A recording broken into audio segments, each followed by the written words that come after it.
Greetings, brothers. Welcome to the Blood Angels Commander channel.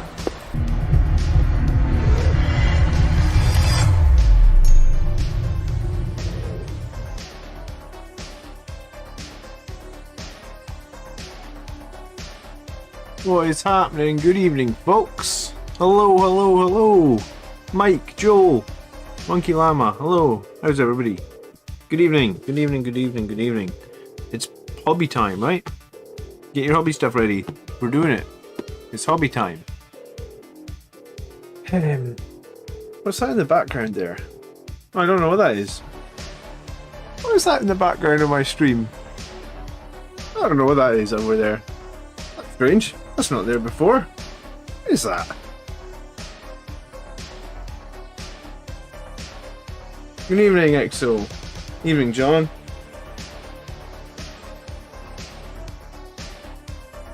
Evening, Robert.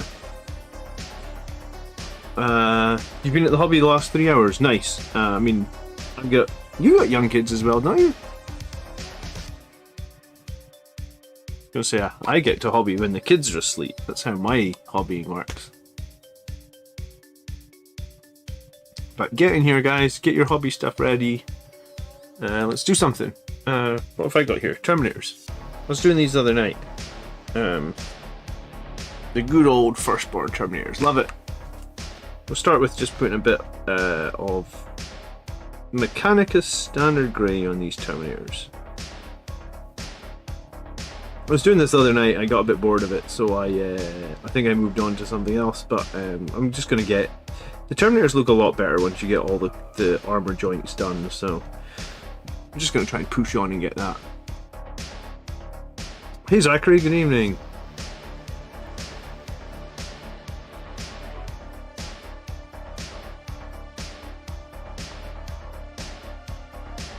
Andrew, what's happening?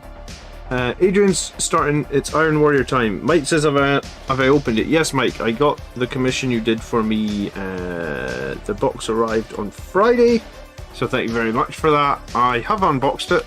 I have done a YouTube video. I filmed the video with it. I haven't done any editing on the video, but I did film. The unboxing. So I'm very happy, Mike. The video will be out. I imagine they'll just edit the video tomorrow or something, just put a quick intro, quick outro, and just upload it. Like, I won't do anything super special.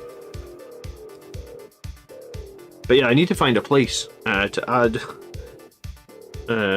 My plan for the room that I live, in, this room that I hobby in, my plan was I was gonna clean it over Christmas because it's just got crap everywhere, and then because I broke my arm, I wasn't really able to clean it. So I kind of need like a weekend without the kids just to get my shit in order, because I've got crap everywhere.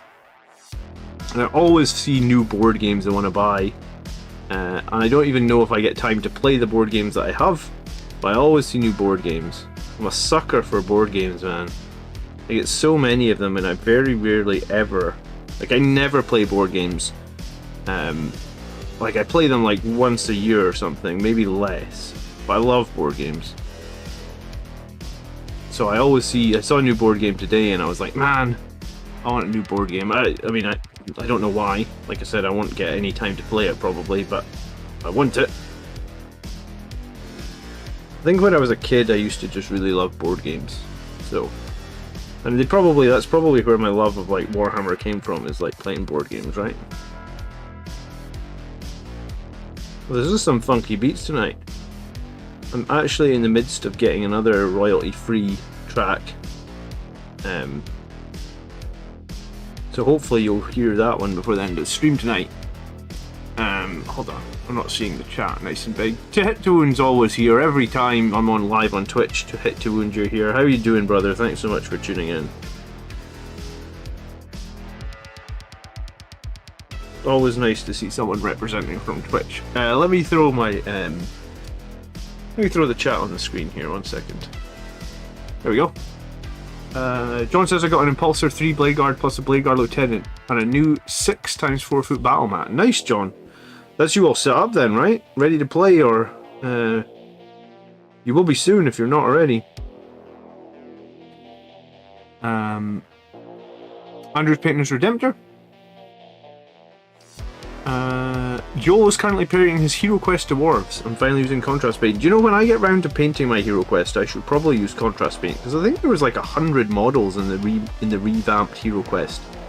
If it wasn't 100, it was close. Like, I got the Kickstarter with the 2 expansions, and then the box of like extra models as well. So like, I got so many Hero Quest models to paint. Maybe one day I'll finish my Blood Angels. One day I will. And I'll paint my Hero Quest. I'm trying to think, like, I've been back at the hobby for about 5 years now. Because I did have a long break, but in like the 5 years I've been back, I've painted the guts of like... Hey Bill, thank you so much for becoming a member. I do appreciate it. I don't know if we've even spoken before, Bill. If we have, I'm sorry, my memory is actually terrible because I get 2 young kids and I don't ever get enough sleep. But make sure you find your way over to our Discord, Bill. Thank you so much for supporting the channel. You are a legend. I think I just hit me my... Oh, I'm past my February membership goal. Which is great, because like some months I don't actually reach my goal of like 5 new members a month. So thanks, Bill. Appreciate it.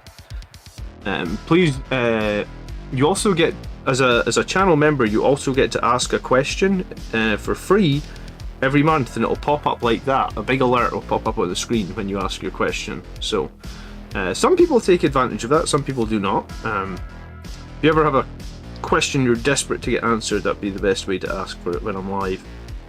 I think you just click, it's called like member only chat or something, or special member chat, I'm not sure, something like that. Are the expansions good for Hero Quest? I've never played them. That's my, so Hero Quest came out like 2 years ago. I've never played it, and this is why I should definitely not be thinking about buying a new board game, but I love board games.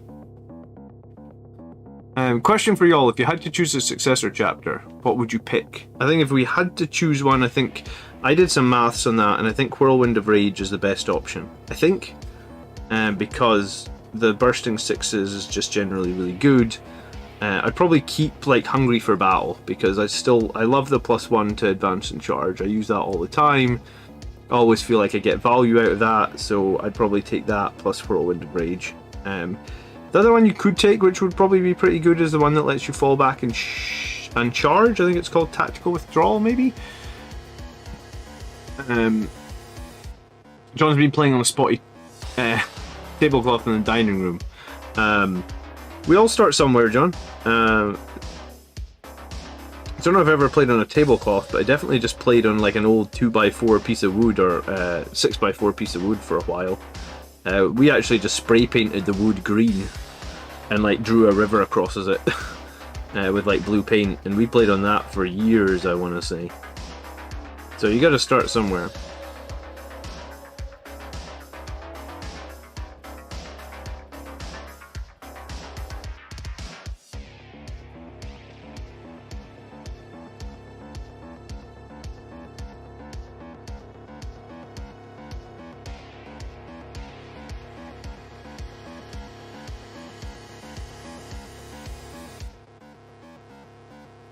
Nucking just signed up for his first 64-player tournament. That's serious, Nuck.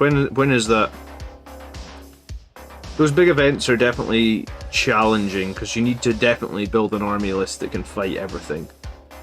And that's probably the hardest part of Warhammer right now, is building that like take all corners list.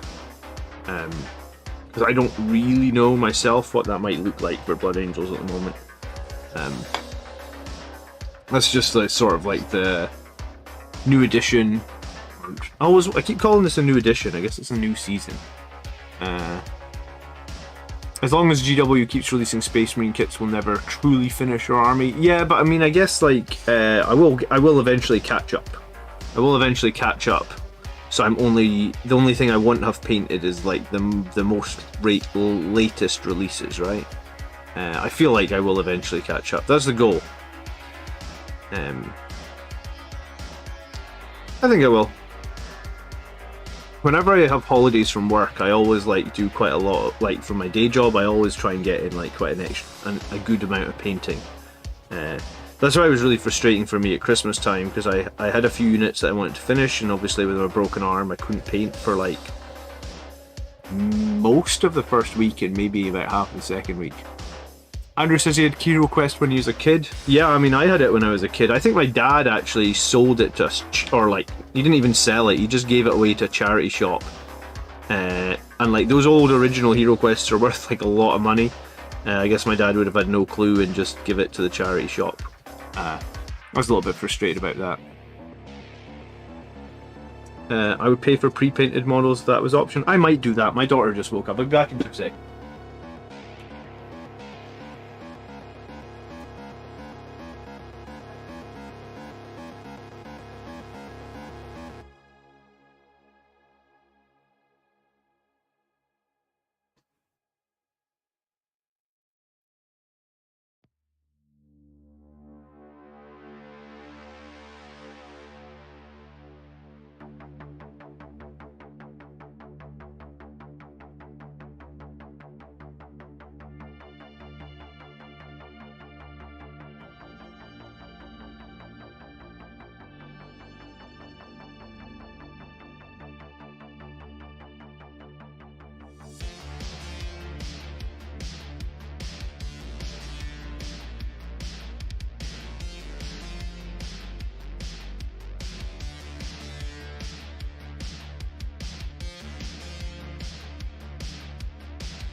Good evening, sorry, Wolfgar, good evening. The thing that, I mean, I probably would pay some more to get the odd pre-painted, but I do like, if I was doing that, I'd probably have to be a whole new army, because none of the pre-painted, if there was pre-painted models, they wouldn't match my current army, and I need things to match. I'm very particular about things matching. If things don't match, then I have problems.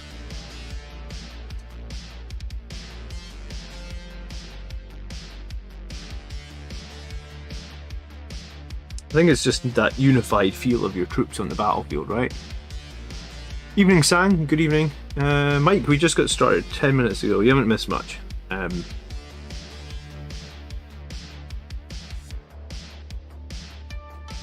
was just saying, get your hobby stuff ready. Gonna be painting for probably the best part of like a couple hours. And I'm working on these Firstborn Terminators. I really do like these kits. There's a lot of work to them. They got a lot of intricate details and stuff, but they are really nice kits.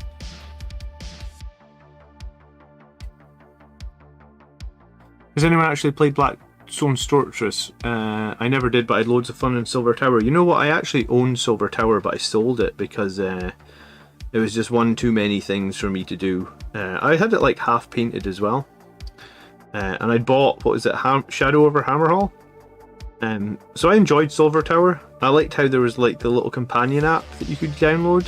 I think it's cool when board games like integrate like an app to make things easier to like track your character progress or whatever you want to call that.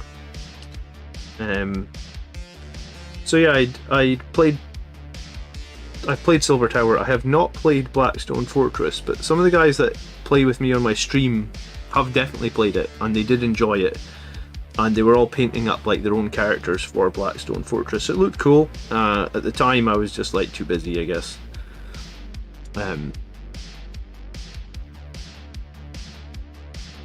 You know, Andrew actually always wants me to play Warhammer more than once a week, but like with the family commitments and stuff I have, I can't commit to that. So, Andrew also wants me to go to more tournaments further away. You know, like he wants to. Andrew's always going to like super majors and stuff, and he's like, you should come. And I was like, yeah, I mean, I would come if I didn't have family commitments.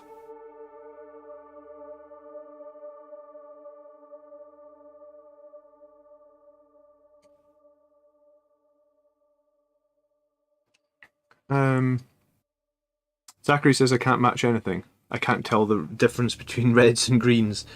Well, apparently I can tell the difference, and I am really particular about things matching. I'm also really pedantic about cleaning stuff up.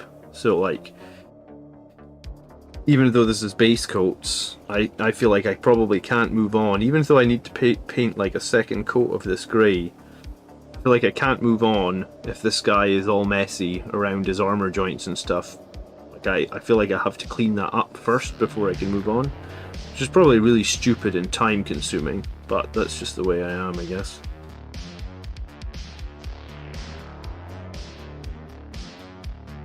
In there is super messy now. The shield is messy.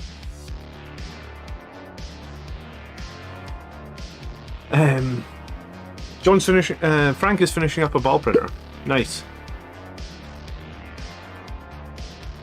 Dude, I got so many half-painted Terminators. I have about 10 squads of Terminators. Maybe 10's an exaggeration. I think I've got 3 with bolters, 2 assaults, and then 2 rogue traders. So I think I have like 7 squads of Terminators. I have only got 1 squad finished.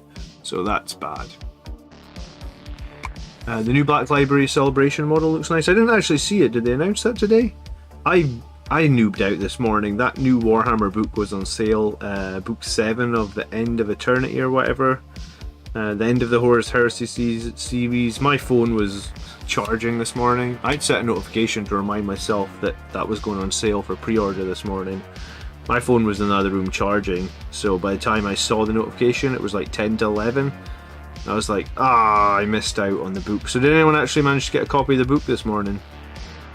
I think it was called The End of Everything?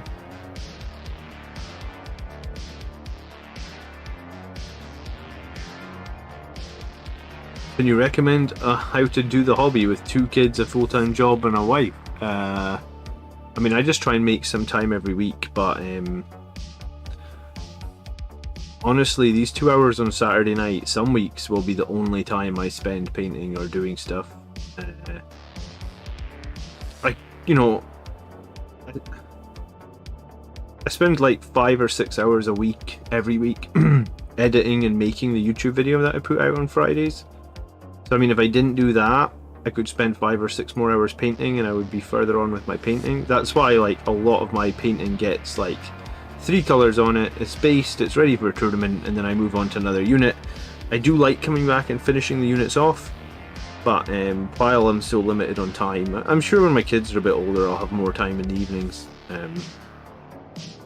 Like while I'm so limited on time, that's kind of how I have to do it, man. But I mean, I guess I'm proof that you can get stuff done even if you only have the end and the death. Yeah. Man, I missed out. I should have. I knew about it. I really wanted to order it.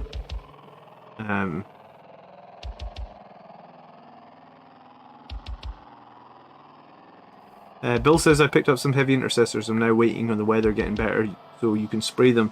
Bill, you know you can, like, I've sprayed models before in winter and the spray can has come, like, they've been all bobbly, I guess would be the best way to describe it. Like the paint in the spray can, I guess, has probably like got too cold maybe during spraying, and there's like little bobbles on the spray or on the model, and you can fix that. Like if you just take a wet brush and paint over it a few times, you'll kind of mask it, but it isn't ideal. But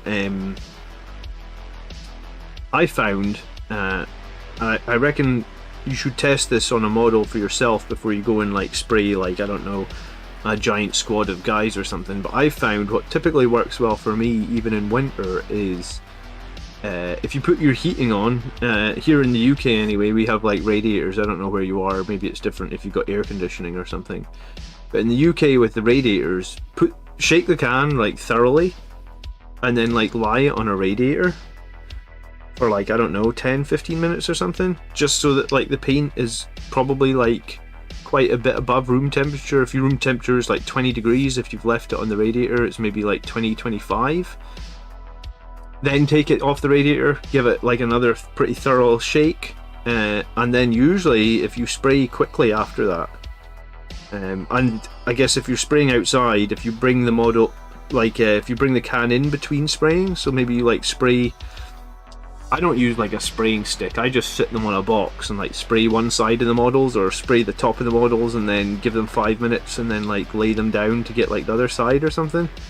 If you bring the can back inside, put it back on the radiator in between, I haven't had any problem. I've never had that bobbling again. And I even do that in the summer now. I think, like if it's a little bit cold, maybe like 10-15 degrees, because Scotland, let's face it, it's not usually over 20 degrees ever. Maybe like 3 days a year or something. I usually always sit my spray cans now somewhere warm or in sunlight for like 10-15 minutes. Another thing I've actually done before, I did that recently actually when I sprayed in winter, was put my oven on, and like my oven's got like a big handle on it, you know, like a big handle you would like pull down to open the oven door, but you could balance the spray can on that. So like I put the oven on to, I don't know, like 200 for like 10 minutes or something, and just balanced the spray can on the handle of the oven door, just so that, like, I guess it like warms it up a bit above room temperature. John's saying you can put the can in a bowl of warm water. Yeah, I mean, there's definitely ways you can spray in winter. The only thing I think you can't do in winter is varnish, because varnish needs a certain humidity. But actual, like, Games Workshop spray cans, I've used them when it's like 1 degree outside, and they've been fine. I've had no problems, because I was definitely at that point at some point in my hobbying journey where I was like, oh, it's winter, I can't spray anything. That's annoying. But it doesn't have to be, I guess. You just need to, if you warm the can up correctly, you can still get your spraying done in winter. It's not a problem. What I do if I've got models to varnish is I'll write down them on a bit of paper, like, hey, these are the models that need to be varnished, and then I'll wait for always check the humidity when you're varnishing, because that's really the most important thing. Yeah.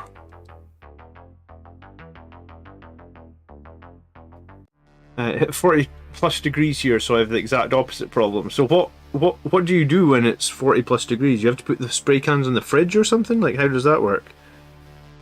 Enlighten me, Zachary. I have no idea.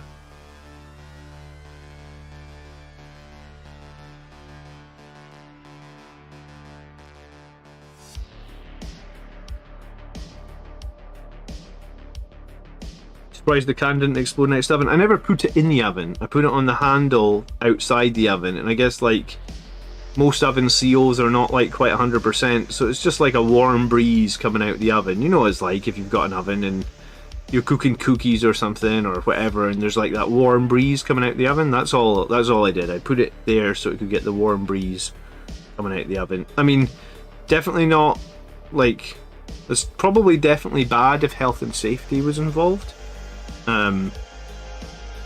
But I mean, I want to say I didn't leave the room, and I knew that it wasn't going to be there for any length of time. I think the bowl of warm water sounds like a much better trick, because I believe putting it on a radiator is also probably pretty dangerous, because I do believe if they get too hot they can explode. But I mean, normally I don't, you know, if I'm going to spray models, I've got all the models laid out. I'm not going to forget that I'm in the middle of spraying models or anything like that, right?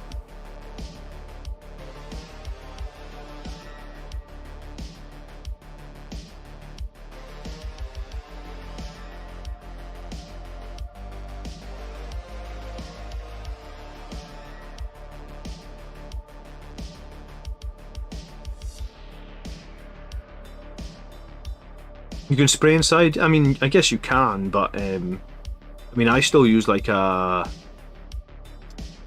gas mask type thing. Like, it's not a gas mask, is it? It's just like one of those like white pouches over your mouth and nose. I use one of them even though I spray outside. It's generally bad to inhale spray paint, right? Andrew sprayed inside one time, and he has a garage, so he's spraying inside in the garage, and it was winter. So all he did was like have the garage door open, and I guess the ventilation really wasn't good enough.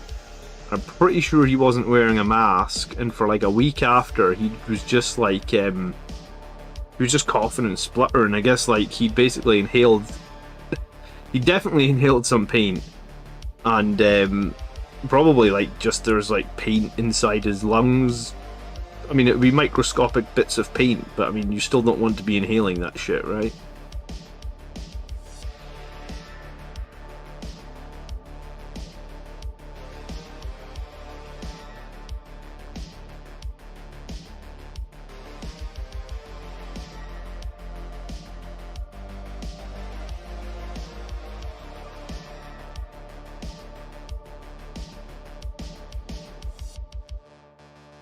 use a Russian gas mask. I just use one of those, like, I guess mine's more like a dust mask. I think it cost about $5 from like the hardware store. And it's nothing fancy, but it's probably just enough. I mean, it's enough that when, like, you know, if you're spray painting, you can usually smell the paint. When you're wearing that when you're wearing one of those like white masks, you don't smell the paint. So I assume it's just enough protection that like you're not inhaling any paint, because if you can't smell it, then it's not inside the mask, so you will not be inhaling any of it, I guess.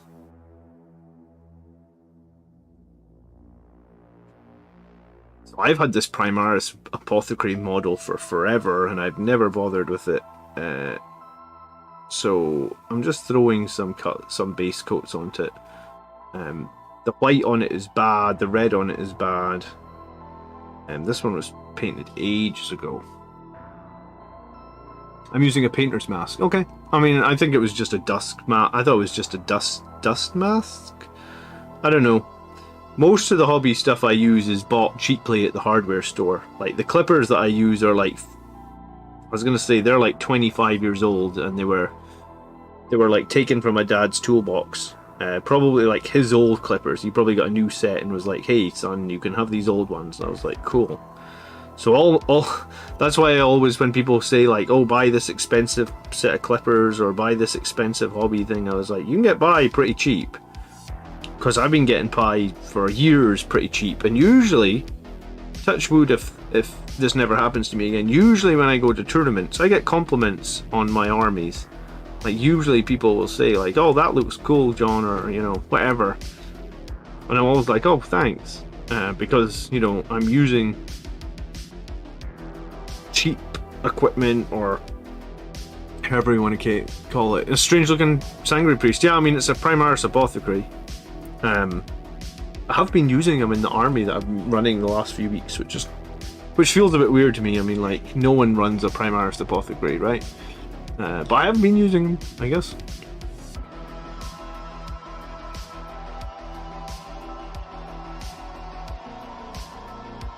I've been putting off. I think I think he was holding something like a gene seed or something in his hand, or a dangly thing, and I think I just snapped it off when I was building him, and then I was like, "Fuck it, that thing's way too delicate. I'm not even going to try and put it back on." Some of the new Primaris stuff have things like that. You know the Judiciar?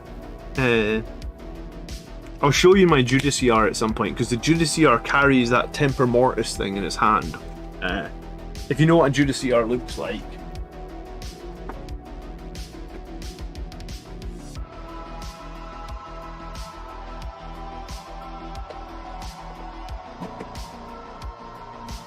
It's supposed to carry that Temper Mortis thing by like this tiny little spindly thing.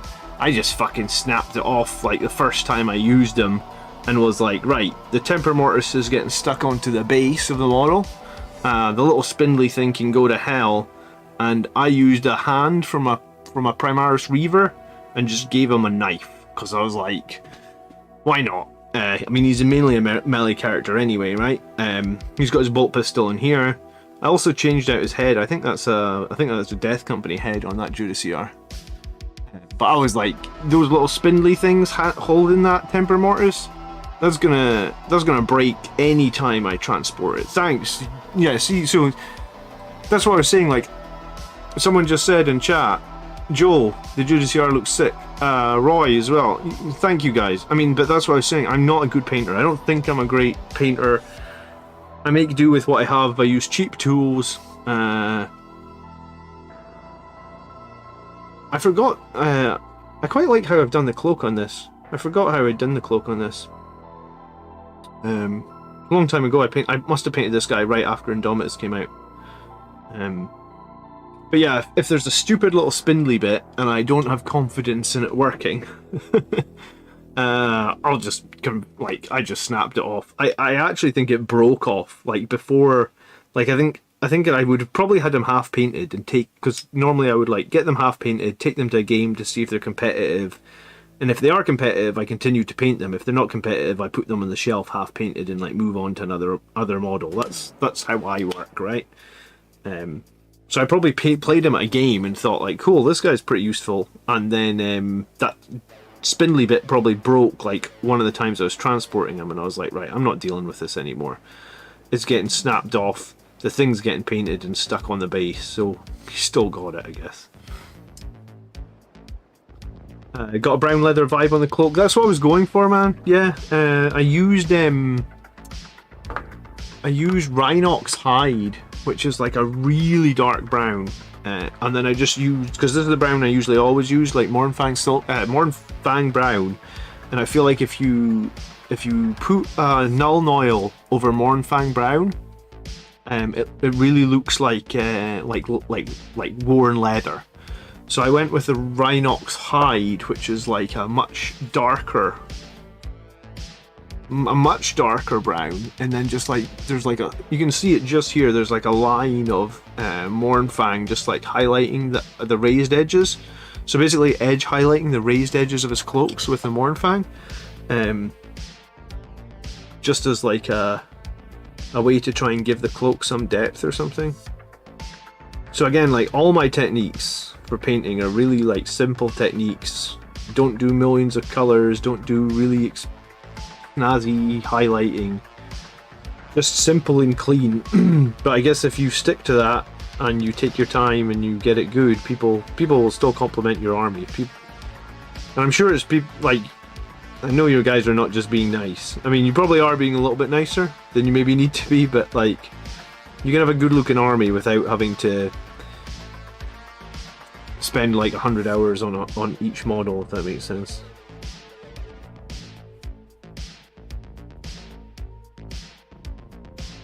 This guy's got 2 pouches. I suppose I was going to say the Primaris Apothecary does carry 2 pistols. It's a bit of a strange one, right? Like, couldn't he have had a sword? But they decided to give him 2 pistols. Okay, I guess.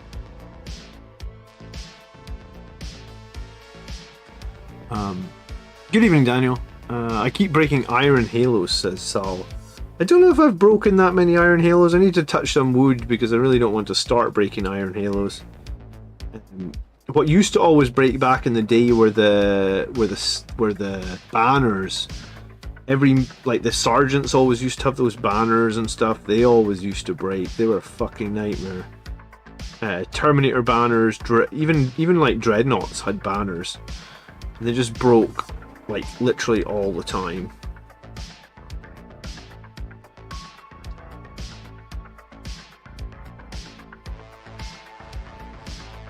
The cloak has the weathered coachman's coat look, which is very Bloodborne. I've never played Bloodborne. I feel now there's so many PC games and Xbox games and I guess like PlayStation games that like I feel like it's impossible to keep up. Because people tell me like, oh, if you never played this, you should totally play it, and I was like, man, it's impossible to keep up with video games these days. There's so much stuff coming out all the time, isn't it? I mean, I can't even keep up with the Warhammer video games, let alone all the other great action video games that are coming out.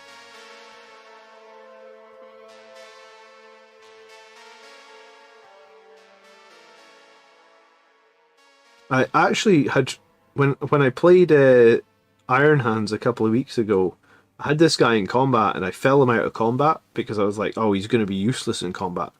I kind of forgot that he had that medic pistol, which is like, I forget what strength the pistol is, but it's really short range and it's like -4 2 AP. I'm sure it must be strength 5. I don't think they would put -4 and 2 AP. Sorry. -4 AP and 2 damage. I don't think they would put that on a strength 4 pistol.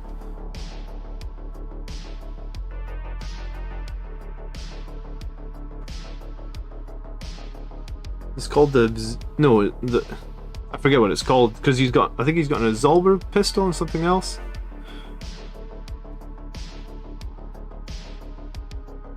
You sound as old as I. I mean, I like games as much as the next person, Roy. It's just time for me, man.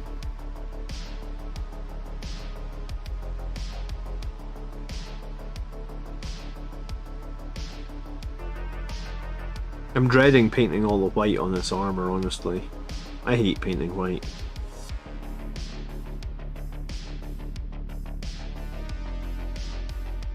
I have got a better white now than the Games Workshop one, so I mean that's...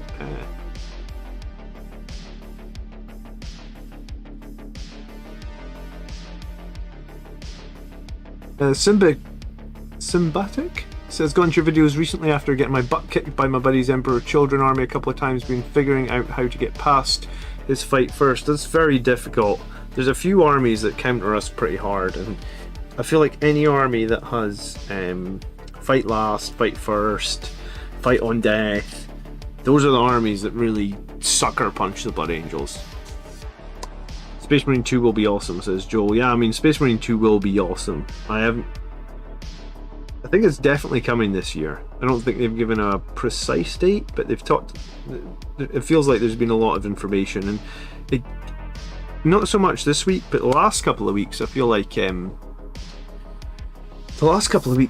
all that was in my Twitter feed was like adverts for this collector's edition of Space Marine 2. It was like relentless. It was like, do you want to buy the collector's edition?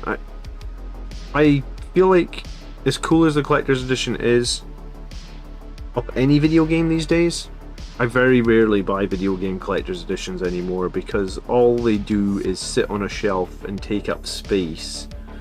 You look at what's inside the collector's edition contents maybe like once, or at least I do. Look inside them once or two times, sometimes not even taking them out of their cellophane. Like the amount of art books I've probably got from like collector's editions that are still in their cellophane. Put them on the shelf and then I don't do anything with them. So I'm sort of at the point now where like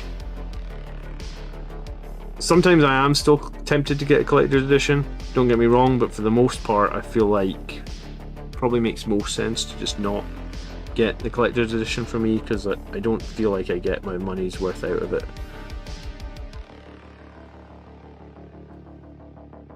But I mean, some people open up their collector's editions and take everything out and look at it and read it all, then I think, yeah, there's value in that. I guess that's just not me. I prefer to keep stuff pristine.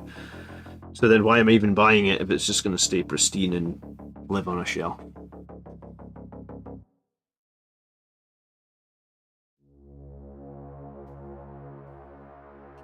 Apothecary white contrast. I'm probably going to use the Vallejo paint to paint the Apothecary.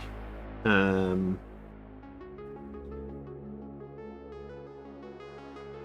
don't know if I planned to paint the Apothecary tonight. I just thought I would put another colour on him because he has been getting some game time for me. I'm kind of thinking I might try the Judiciar again this week. A few people have been saying to me like I should just ditch the Apothecary and take the Judiciar for the fight last. And I think in some matchups that's probably going to be more valuable than the Apothecary.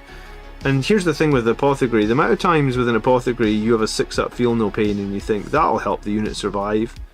And it doesn't actually help for dick, it doesn't do anything, you don't pass any of the feel no pains and then you're like, well, why have I got this Apothecary? So, I think the Apothecary can, on paper, look good, but like sometimes he just really underperforms.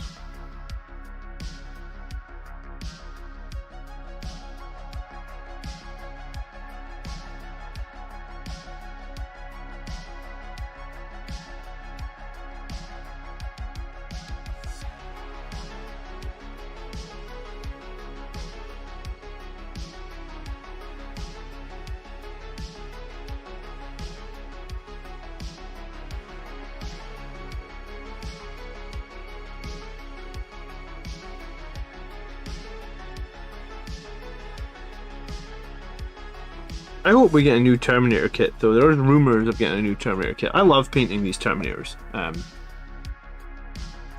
Every collector's edition is just extra trash. Only if it gives you a free mini would I consider it. I think the Space Marine collector's edition comes with like this fancy bust of like the Space Marine.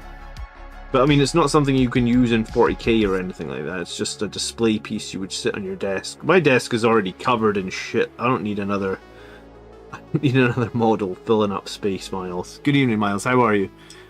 Oh no, it's not Miles, sorry, it looked like Miles. It's Mike. Good evening. I don't know why I thought Miles was in here. Hello Jim, good evening. It can't be long before the pre-dust covered editions become a thing. I mean, maybe. I definitely have some old models and some old collector's edition stuff that is covered in dust. I recently just bought the new Monkey Island game. And I did see there was a collector's edition, but I just went for the regular version of it. I was really tempted because I love Monkey Island. It's one of the favourite games that I played when I was a kid, and I think it's awesome that they've brought Monkey Island back. But even a game I absolutely love, I just went like, yeah, I think I just can get by with the regular edition.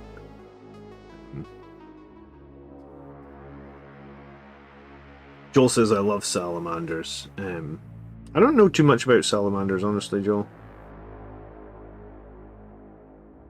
Most of the lower books that I've read are Blood Angels books.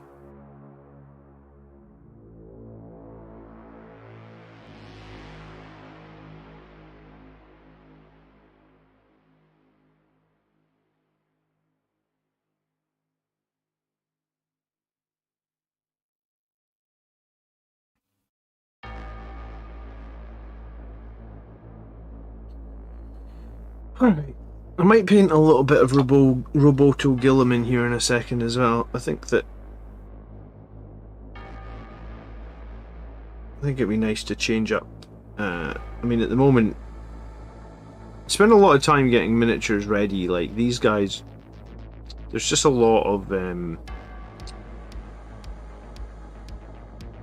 a lot of little detailing, like on these Terminator models. As gorgeous as they are, they take me a long time to paint.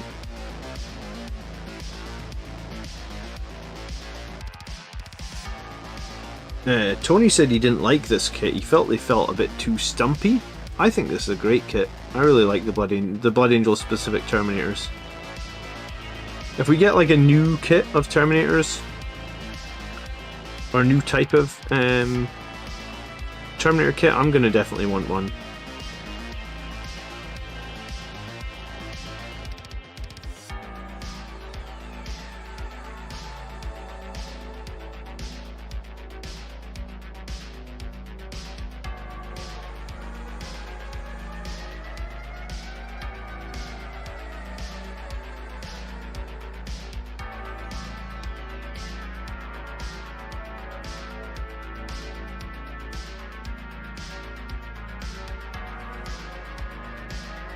How many Terminators I'm painting? I'm just painting the other 5 that I had.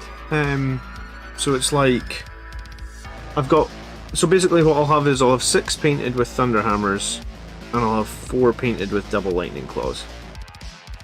And then that's all the Assault Terminators I own, actually. All the other Terminators I own... Well, no, it's not, actually. The Rogue Trader Terminators are also Lightning Claws and Thunderhammers, but boy, those models are terrible looking.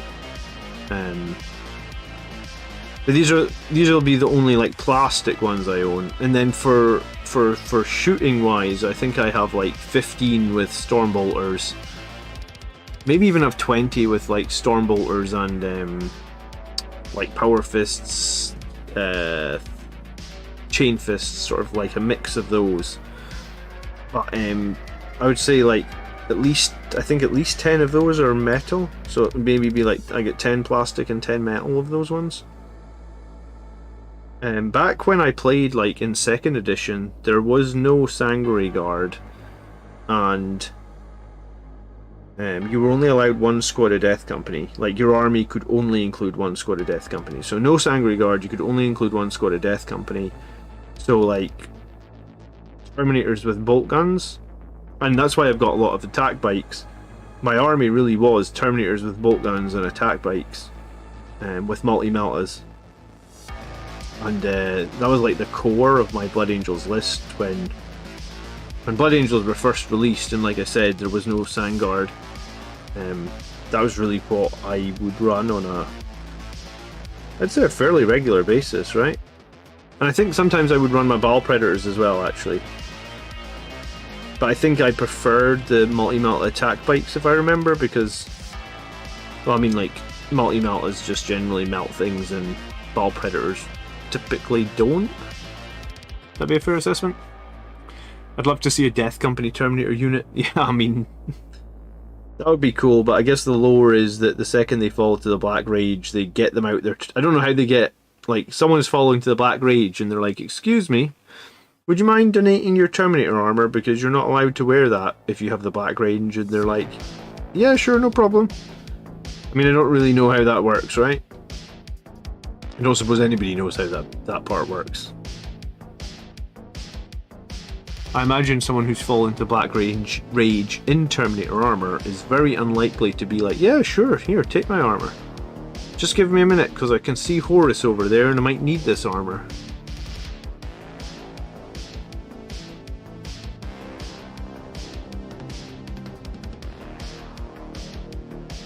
I guess it takes a little bit of time, right, for them to fall. They don't instantly think they're fighting Horus, right? They fall over a short period of time, I guess.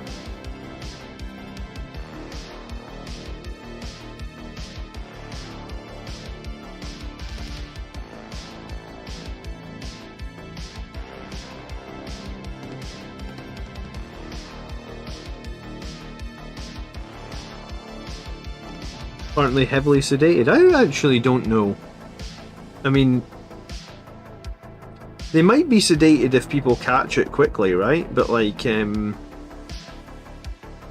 I think you're right. I think they do get sedated, but like, if a Terminator was out in a battle and he's falling to the Black Rage, I mean, it's going to be pretty hard to catch him after the battle.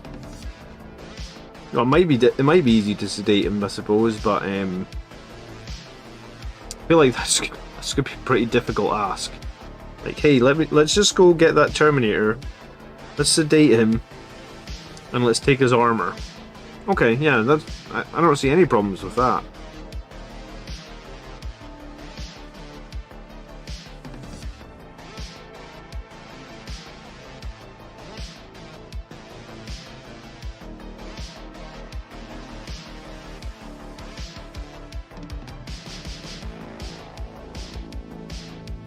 Hey, good evening, Mark. How you doing?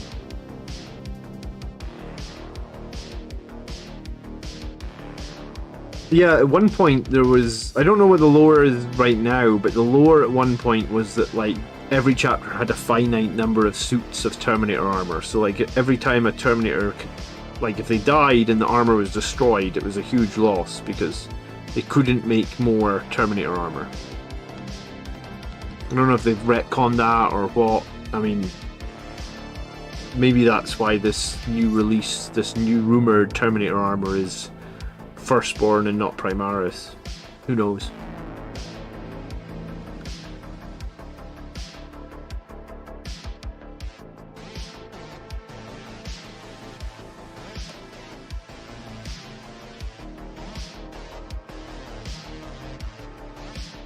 Chaplains can generally calm them down a bit. Generally. Not everybody can be calmed down. If you've read the Astroth book, Astroth doesn't even try and calm anyone down. He just, quote-unquote, shows them mercy.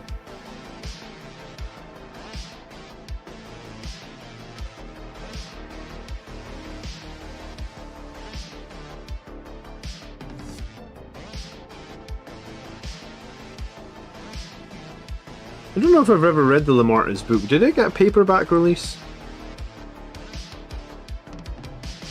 Or is it on Audible, or like, where can I get it? And is the title just Lamarta's, or is it more, is there more to it than that?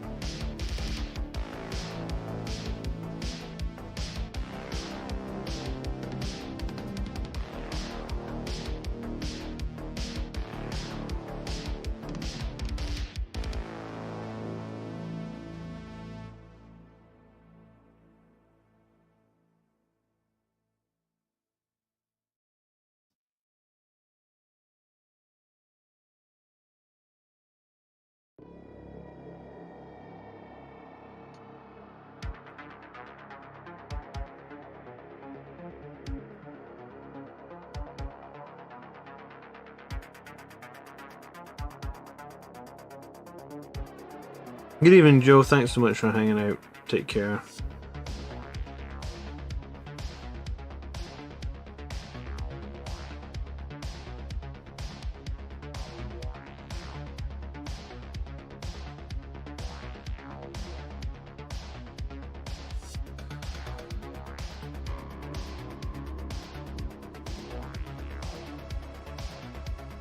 No, I guess I've got to look for Lamartes. I think I've got my subscription for Audible active at the moment, so maybe I'll check and see if it's on there. I mean, that's where I just finished the Astaroth book on Audible.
Yeah, that's true. There is some sort of like castle / prison for the Death Company in Devastation of Baal, isn't there? And they're like unleashed or whatever.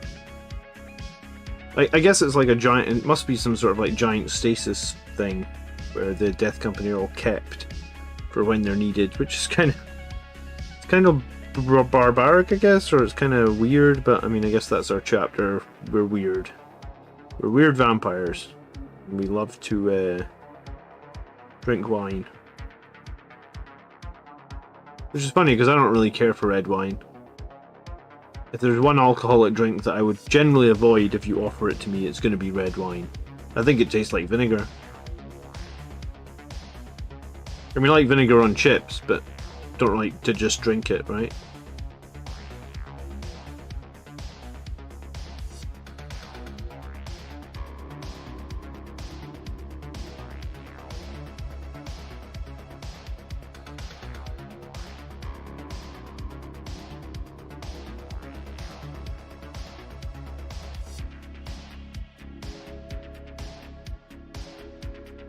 I don't think it's wine they drink, John. I mean, Dante surely did drink a lot of wine. Do you run any other armies? Last week I played Black Templars. Do I run anything else beyond that? Not really, no.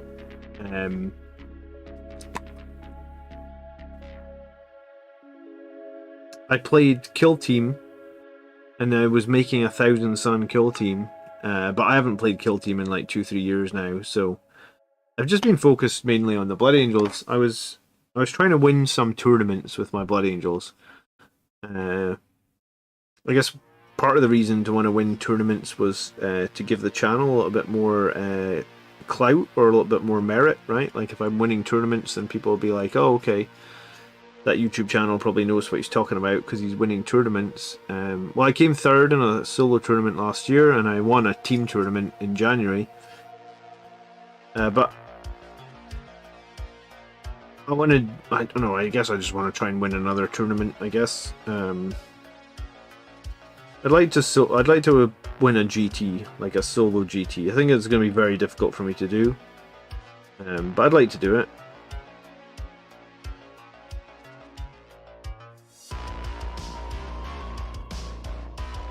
So yeah, no, my focus for the last well, pretty much since I started this channel in August 2020. So the last 2.5 years I've done barely anything. I can tell you, in the last 2.5 years I've played 2 games as Black Templars. Every other game of 40k I've played, and I usually play 1 game a week, has been Blood Angels. So I've probably played 100 games of Blood Angels, give or take, maybe like 125, and I've played 2 games of Black Templars. And before then, I was playing a little bit of Kill Team on the side, and I was going to build a 1,000 Sun Kill Team, but because I've been trying to win events within 40k, I guess all my focus has been on 40k. I couldn't even tell you the rules for Kill Team right now. I actually don't have the most up-to-date rules. The rulebook I've got is probably, I was going to say it's 6 months out of date. It's probably longer. It's probably like 2 years out of date now. I think they're on like, I know they definitely did like a season 2 of Kill Team or something. they might be on Season 3, I don't know. But regardless, I'm way behind the rules on Kill Team, I guess. So it's Blood Angels or nothing. Is that a good answer, Roy? I mean,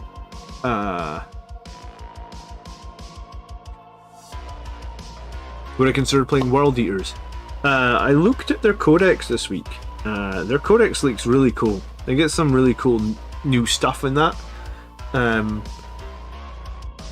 mean, I don't really want to play World Eaters. I feel like if I'm going to play a melee army, I should probably just play the Blood Angels because I've got all the experience and I'm good at it. But no, don't get me wrong, like the World Eaters, I mean, they could be called Blood Eaters because they're all about blood and stuff. But yeah, no, their codex seemed like it was a really interesting book, and it's got some really strong stuff in it. I like the Berserkers, I like the 8-bound, I like Angron. I'm playing against them, World Eaters, on Wednesday night this week. Brett's going to bring his Angron list. Brett's away to a tournament next weekend. I'm away to the tournament, I think, the weekend after. So Brett's going to bring his Angron list this week on the channel, Wednesday night. So I won't be playing World Eaters myself, but I'll be playing against them. So I guess if World Eaters is what you want to see, you'll see that Wednesday night.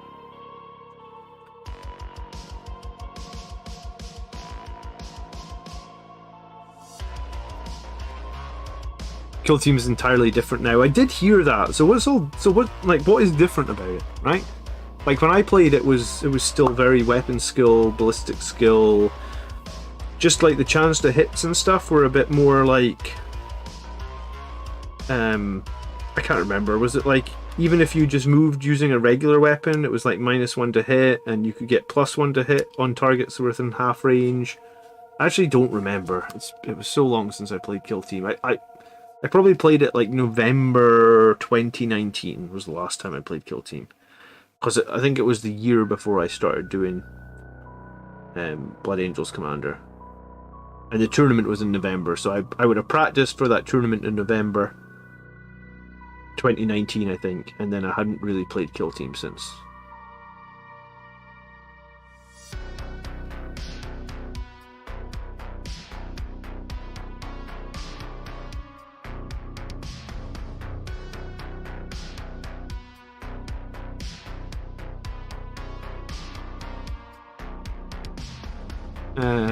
It's best to have a focus on the hobby. Yeah, I mean, I think you can collect multiple armies and stuff, though. Don't get me wrong. I think you just have to be realistic with the time you have. And I could do multiple armies if I didn't do the YouTube channel, right?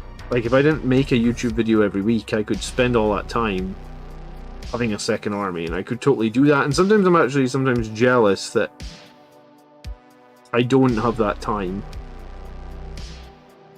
But I mean, like, it's a trade-off for me, right? Like, you know, if you make a YouTube video and it gets 10,000 views, that's literally money in the bank, which I basically probably end up spending on my kids, right? So, like, it's a trade-off. So I'll trade off that, I'll get the money in the bank, and I'll just have one army.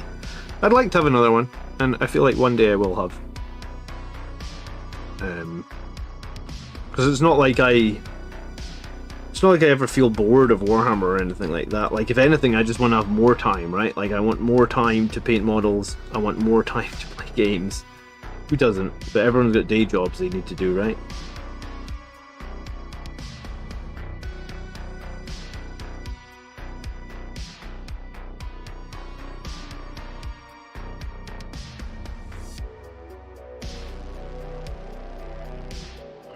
I think I've done a little bit of paint. I've done some progress on these Terminators tonight. I think I might do a little bit of work on my Dreadnought. Or I might bounce between that. What's the time? It's almost 11. Time flies, huh?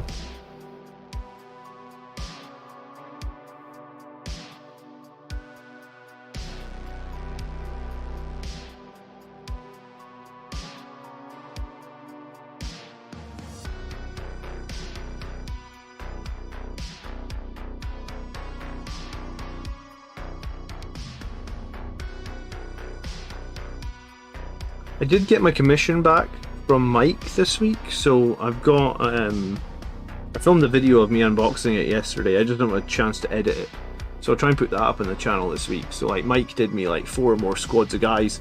It's actually insane that he did 4 more squads of guys for me, because I'm like, where the fuck am I gonna put all these guys? I have so much stuff everywhere, but I got 4 more squads from Mike, so that's cool. World Eaters are very powerful against us, I feel. Yeah, I mean, their codex got released almost 3 years after ours. Good evening, DTM. So I mean, just by the codex being 3 years older, like, there's going to be like a certain. The game has changed a lot since our codex came out, I think would be fair to say. So I feel like the game against World Eaters will be tough, but it'll also be fun. And if I'm going to an event, then I don't want to run into the new World Eaters for the first time at a GT, having never played them. So I'm kind of happy to get a game against World Eaters, honestly. If nothing else, to just learn a little bit. And also to see if I can actually deal with Angron, because he's going to be very angry, I'm sure.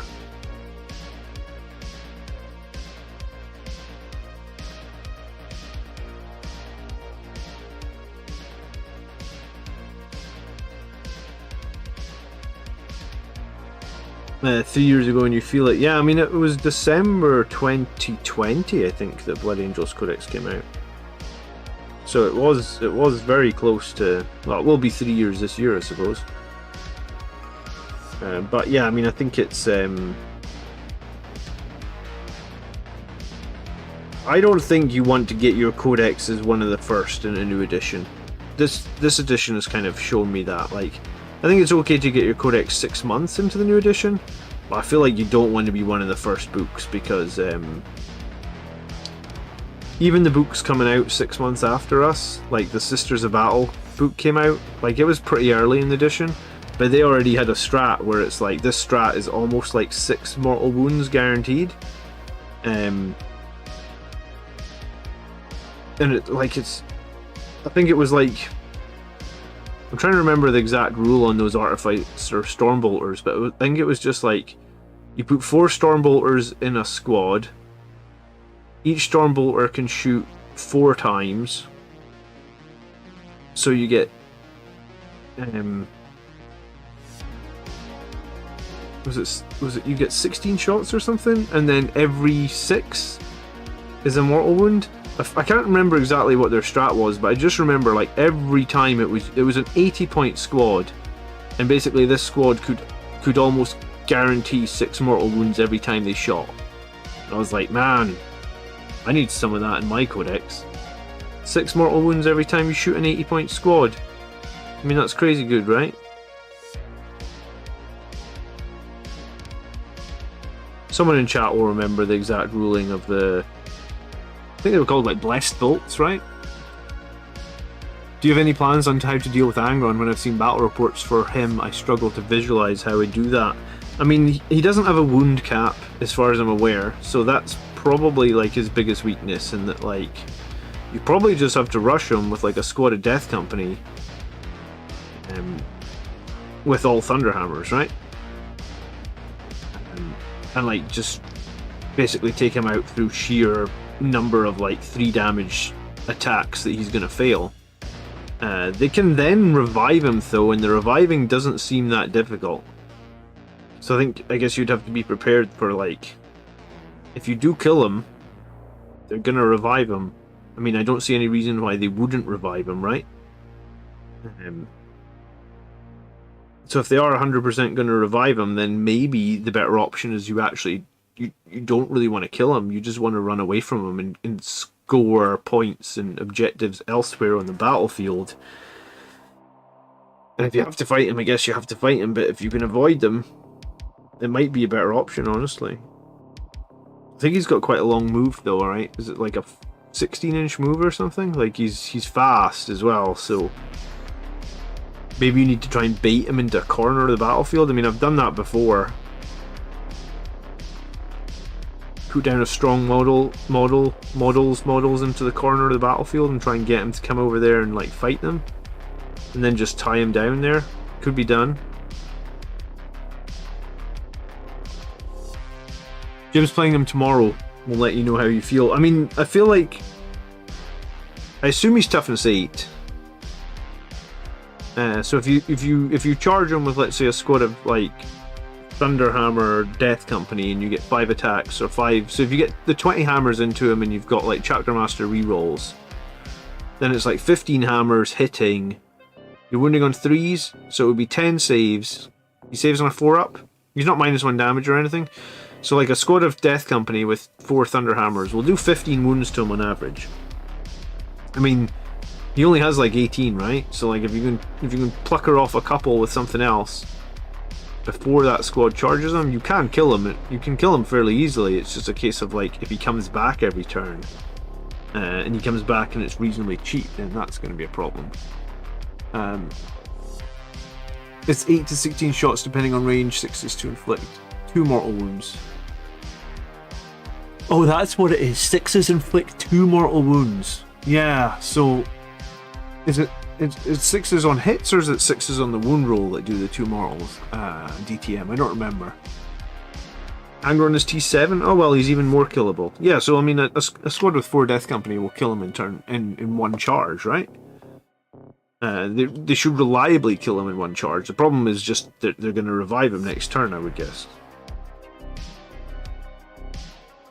But I mean, my current list has a lot of Thunderhammers in it. I think I'm running like... I think my current list has like... Well, I've got 6 on Terminators. I've got 1 on the Sergeant, or the Captain, sorry. And then I've got 2 squads of Death Company. So like my current list has 8 plus 6 is 14. My current list has 15 Thunderhammers in it. Like, how many Thunderhammers you got in your list?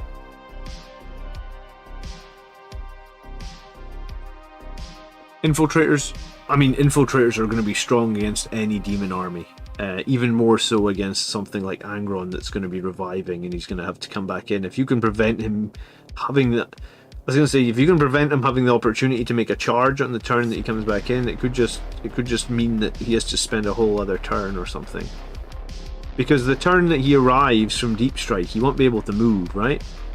So if you can make it that he can't get any charge targets because you've got Infiltrators, and he basically has to just sit for a turn, having Deep Strike back in, just waiting to get a charge target, that's probably pretty big, I would guess.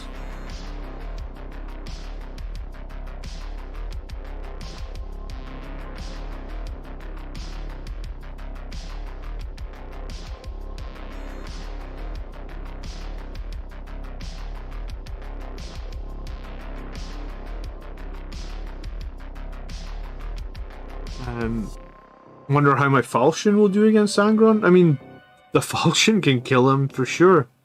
I mean, the Falchion swings pretty heavily. But, the 2d3 damage 6 shots.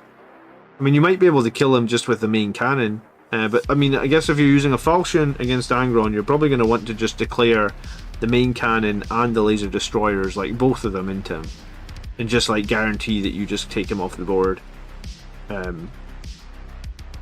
And then if you can protect the Falchion with Infiltrators and then do it again, that would be pretty good. Remnants of Chaos says, good evening. How you doing, Remnants?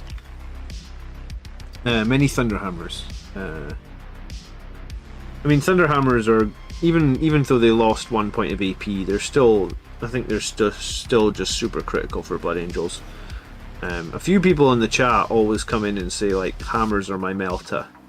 And I generally think, like, assuming that you can get into combat, hammers are generally more reliable for Blood Angels than Melta weaponry for sure. It's usually just the weight of fire you get from the hammers. And I swear by those Death Company with 4 Thunderhammers. I use them in every game. I use 2 squads of them. I think they're possibly the best thing that we have. Especially with a threat that they can do that turn 1 Forlorn Fury. And they trade with so many units. Like, they just generally always trade up. If you've got buffs to give them, there's almost no reason they shouldn't be able to trade up.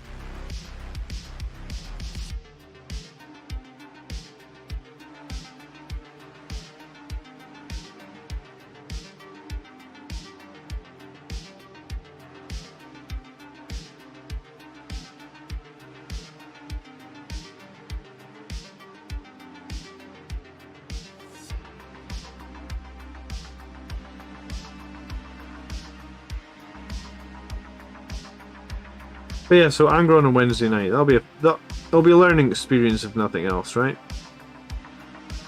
But like sometimes when you play against like I had a lot of experience against the Death Guard and Mortarion, and sometimes when you play against Mortarion, I mean he doesn't move as far as Angron, but there's definitely plays where like I feel like you can sort of lure Mortarion into bad situations and then either have him locked down or then you get to ignore him for a few turns, and if a big model like that spends a couple of turns doing nothing, that sometimes can win you games, right? Just because like they've invested all these points and effort in getting this big model and then it's not doing anything for them, so who knows. Angron is T7, 2 up, 4 up, the perfect Thunderhammer target. He is indeed, and I guess I feel like the Thunderhammers, you definitely want them in Assault Doctrine, if nothing else, just to get the extra attacks. And that's why I generally always think that if you're going to use that Death Company, make sure you have a way to get into the Assault Doctrine. Because I think the extra attacks are quite big. They basically almost guarantee that the Death Company will trade with an enemy unit. And that's the whole reason they're on the board, right, is to trade with enemies. Like you don't have them, they're not holding objectives. They can't do actions anyway because they're Death Company, so they're literally just a trade.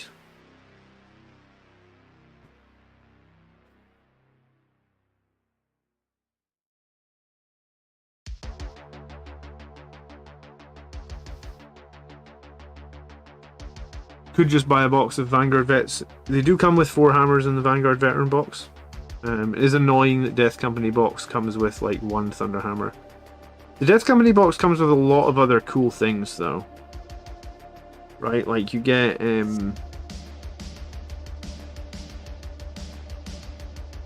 cool shoulder pads, you get cool helmets.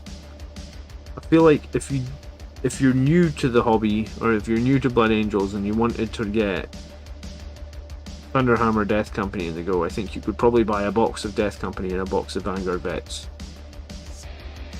And that could probably give you like your 4 hammer Death Company, and then you would basically be able to make another squad that's maybe not quite the 4 hammers, but you could do like maybe the Power Sword Infernal Pistol build, which I also said is like I quite like that Power Sword Infernal Pistol build on Death Company as well. It's quite cheap. It needs, I was going to say it needs a little bit better positioning, because obviously you need to position to get the Infernal Pistols, which just have a 6-inch range, into shooting range, but I'd say it's fine, and it's definitely a build that can do a lot of damage as well.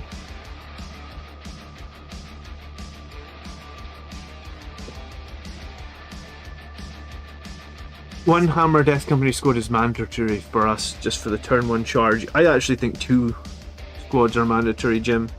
I think you want to do that in both turn 1 and 2.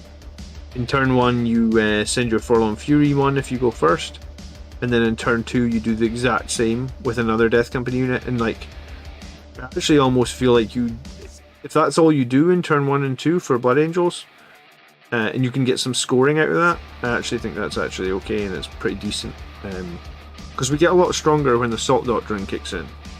So if we can just use the Priest and the Death Company to trade, you know, both times, both turn 1 and turn 2, we give up like 155 points to Death Company, but we kill more than 155 points. You know, like for example, when I play against Iron Hands, usually my Death Company will clean up like what did it clean up last week? It was like a Leviathan Dreadnought, which is 220 points. So yeah, I mean, I'll trade a Death Company at 155 points for a 220 point Leviathan in turn 1. I'll do that in turn 2, and then if I haven't taken many losses because everything's been obscured and stuff, then I know I have a slight edge, slight upper hand, and then we can start jumping out and try and make charges all over the place. And the success of the game at that point really just depends on how good you position and how many charges you make and how much interrupting they have and Overwatch and all that sort of nonsense, right?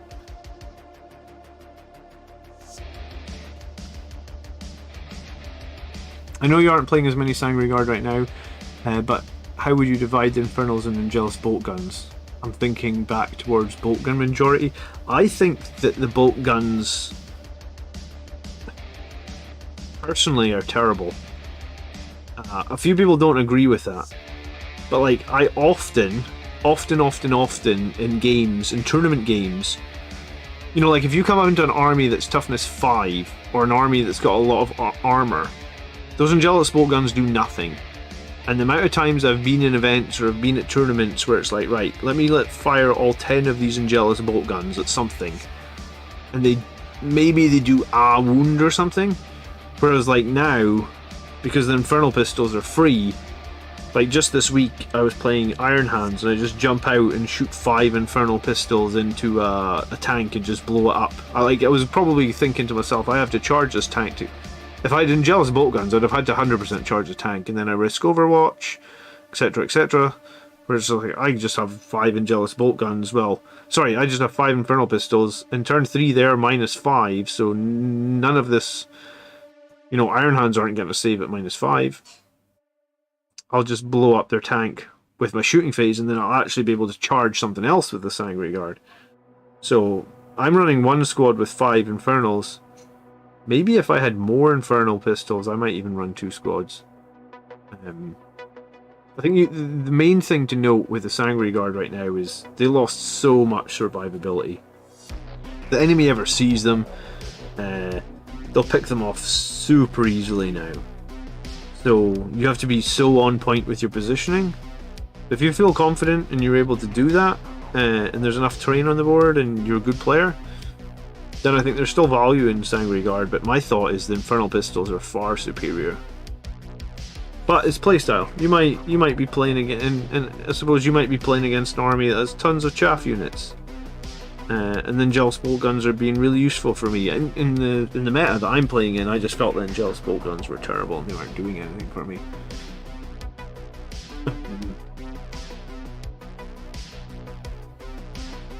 The other cool thing, I suppose, is if the Sanguinary Guard are ever in combat and the combat lasts through your phase, then you're shooting all those Infernal Pistols in close range and close combat. And you would think Infernal Pistols in close combat would generally kill enemy models that are attacking you, right?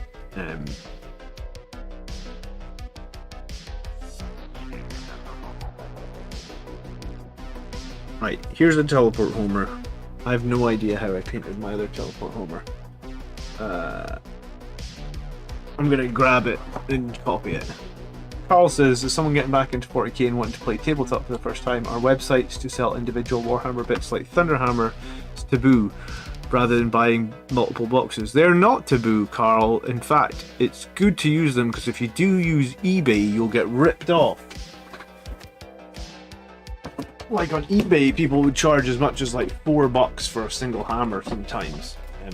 So unless you're made of money, I don't know, like, I can't remember what it was. I think it was when, that's what it was. It was when there was a period in the meta, like a year ago, Carl, where everybody had Vanguard veterans with storm shields, and they were just super popular.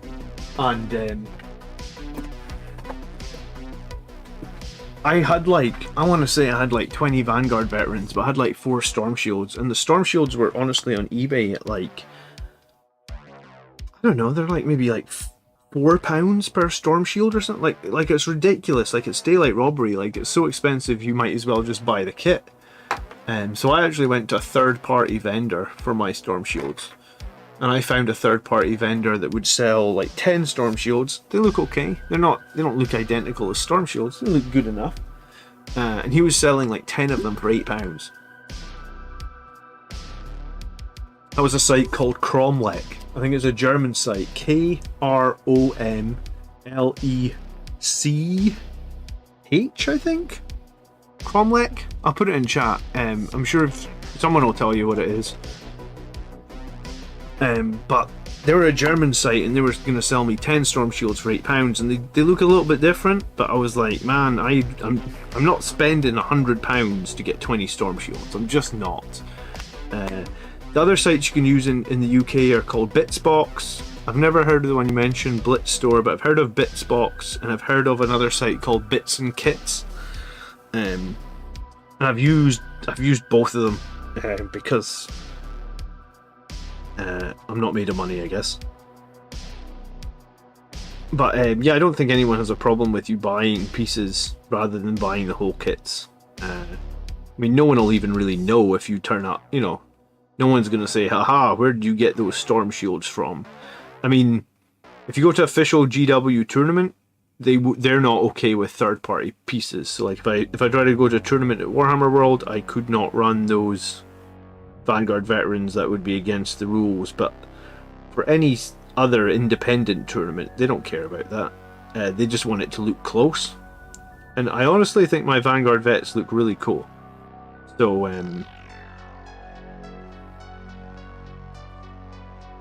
you know, say what you want or whatever. But yeah, I mean, like, I'm painting Terminators tonight, Carl. Here is a Terminator with an official Storm Shield, right here. Here's a Terminator with a 3D printed Storm Shield bought from eBay, right next to it. I mean, I think this is actually a Blade Guard Veteran Shield, because I did get some custom Blade Guard Veteran Shields. I occasionally buy pieces like this from 3D printers or from eBay. Cromlech is Polish, but it's third party is fine, yeah. So this is a I think this might even be a Cromlech Storm Shield. I don't actually know, but like I occasionally just buy things because like, well, if you look at the Space Marine one, this is the Space Marine big shield, and then this is a third party one. This third party one has Blood Angel's wings on it, and it's got the cup on it. If anything, this one's more Blood Angels than the actual official one, right? So I don't think anyone cares about that. If in doubt, ask your tournament organizer if you're buying third-party kits. But I think for the most part, you shouldn't have to really worry about that. But yeah, definitely shop around because it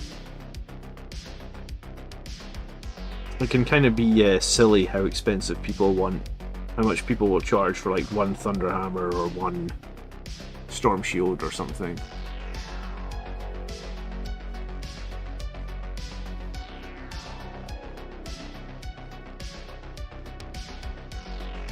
Sometimes you can get good deals on eBay though. Like I always use.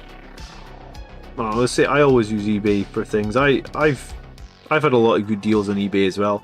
I've even found like full boxes of stuff like $5-10 cheaper than retail on eBay as well. I think I actually bought like the box of infiltrators I had, and they were like, this is a full box of infiltrators, but it doesn't have any of the instructions, and it was like half price. Like infiltrate.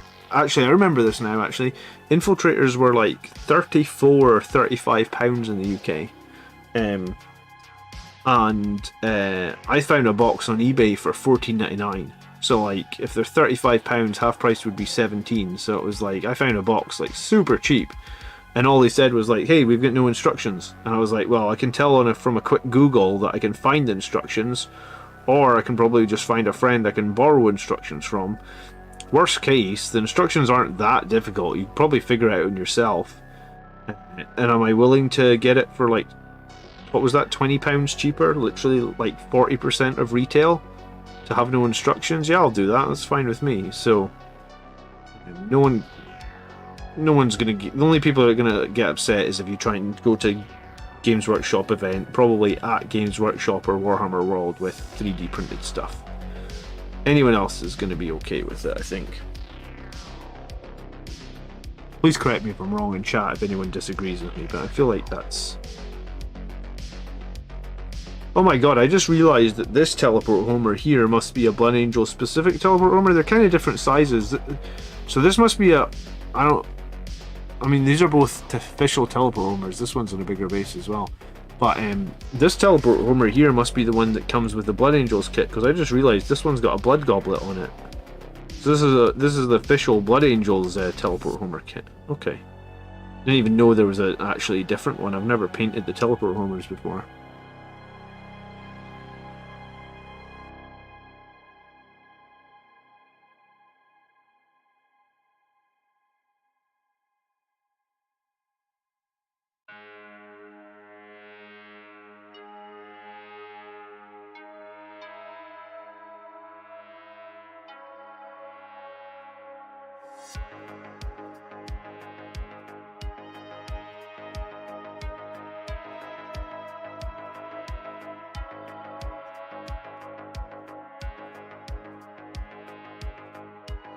So I ordered the Forge World shoulder pads from a recaster, and I'm excited to get them soon.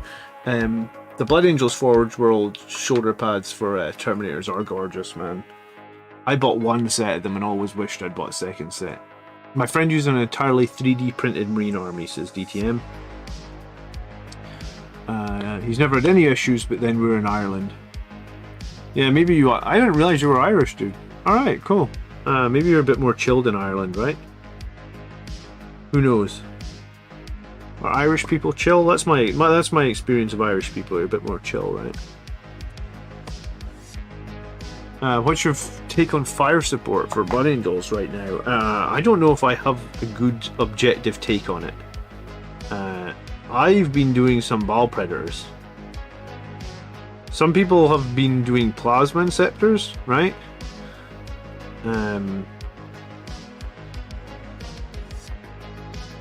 Some people are adamant that the Gladiator Reapers are going to do a job.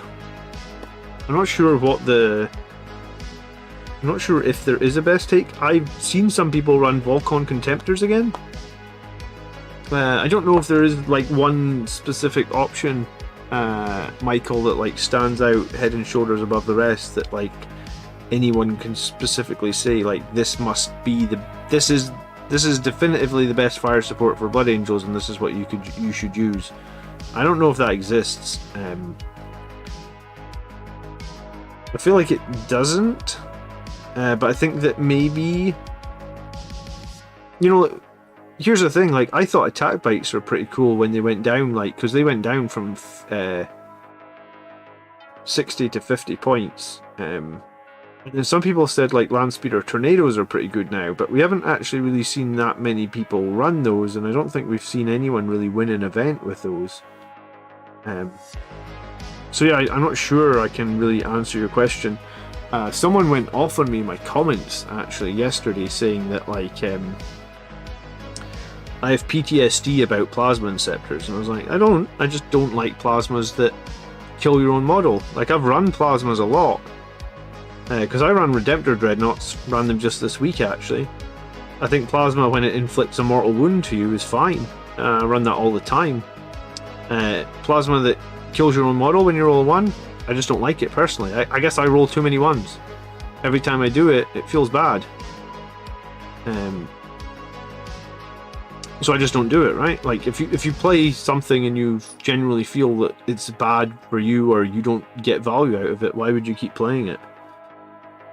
But yeah, I think I'm going to go to a tournament at the end of the month or the first week in next month, and I think I'm going to run Ball Predators. Partly because, for me anyway, when the hell have we been ever able to run Ball Predators, right?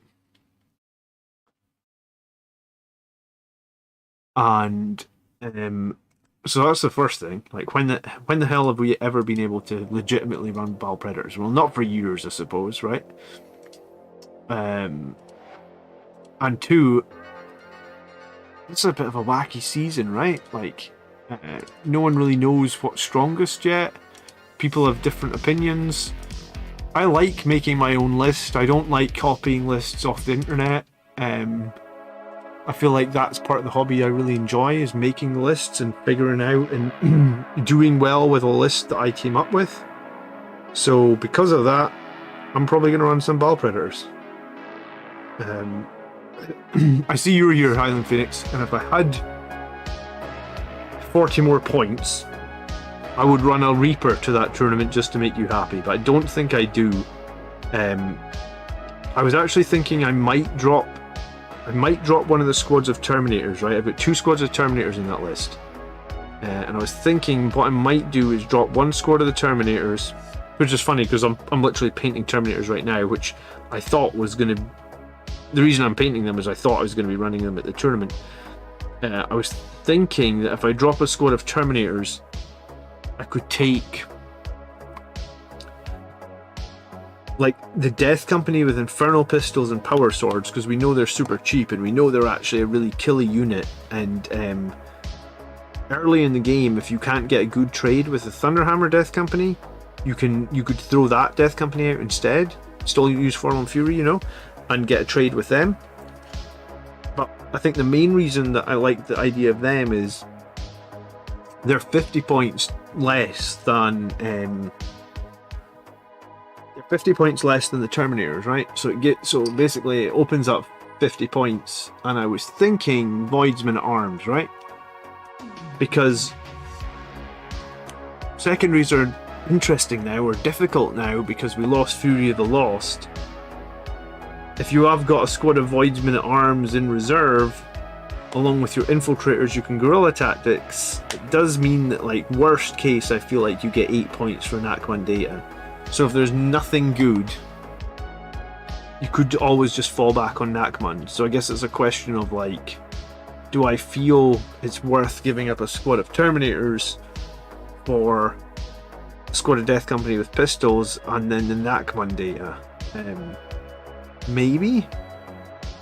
How much is a squad of Van Vets with power swords, jump packs, and storm shields?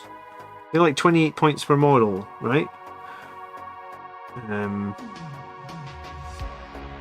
think that's right. I think that, yeah. I actually don't know. Do anyone know? Voidsmen can't go on any transports. No, they can't, but they can be reserved for free, and they've got tiny little bases. They're on those little 25mm bases. It's super easy to fit them in. Usually, even if people are screening, they can sometimes just sneak in because they're on such small bases.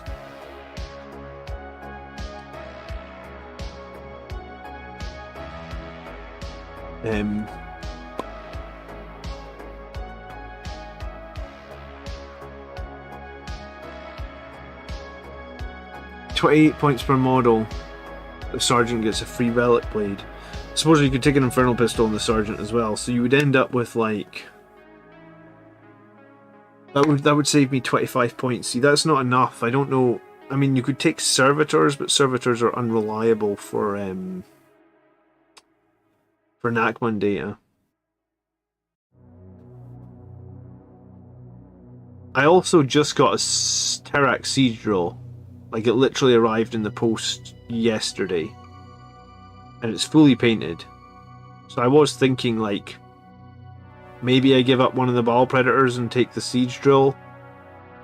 Could put anything inside it. Stern Guard seemed pretty good for 100 points. Company Veterans. Chapter Champion, maybe.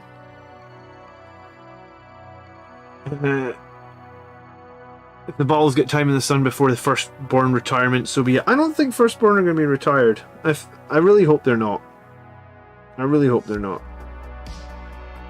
If Valrak's right with the rumour that we're getting new Firstborn Terminators, then I don't think Firstborn are getting retired. I think what they'll do is they'll remove the Primaris keyword, and Marines will just be Marines. And the Primaris keyword will be gone. And hopefully all the transport limitations will be gone. That's the dream. That's what I'm hoping for. Because then you could put, like, I don't know, Terminators in an Impulsor, or Death Company in an Impulsor, and shit gets interesting, I think.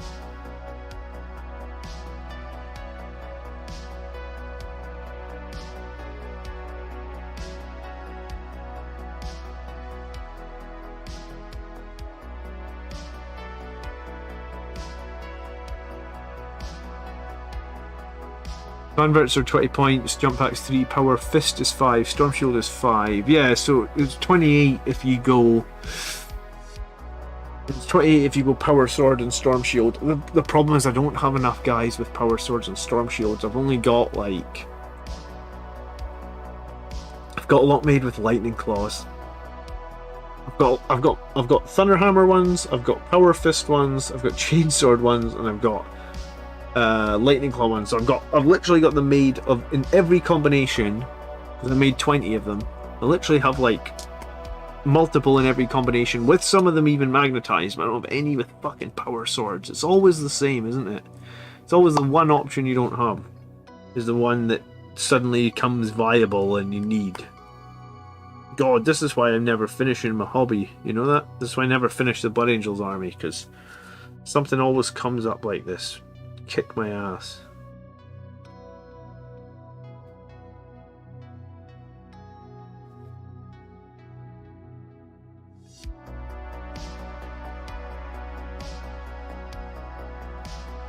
I mean, so my list at the moment then, right? And I'm open to feedback. So I've got Gilliman, and I've got my chapter master on a bike, and I've got my priest. And then for troops, I've got 2 infiltrators. I've got 2 ball predators. I've got 2 squads of terminators with thunderhammers and lightning claws. I've got 2 squads of death company with thunderhammers and lightning claws. I've got the squad of Blade Guard veterans and the impulsor. And then I've got the squad of Sanguinary Guard with all infernal pistols. That's the list. I would have liked to fit a squad of 40-point company veterans in there. Has anyone got any... Blood Angels never finish. Yeah, I know. I'm gonna make my channel trailer in the next month or so, though. Like, I last made my channel trailer in like October 2020 or something. Like, it was ages ago. It's so bad. So I'm gonna make a new channel trailer with all the stuff that I've painted.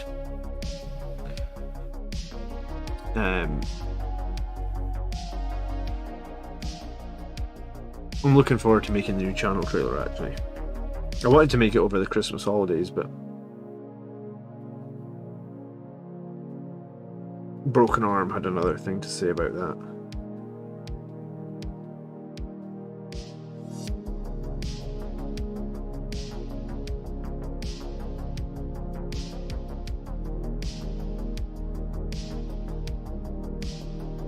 You can take Voidsman again? I know you can take Voidsman again. That's what I... with the kilt? Yeah, I mean, I don't know if I was going to make the channel trailer with the kilt. I did enjoy making the video that I made with the kilt last year. It was a bit of fun, though, wasn't it? I think the next time I'm going to get the kilt out is when I'm skateboarding again, and I'm going to make a video with my skateboard.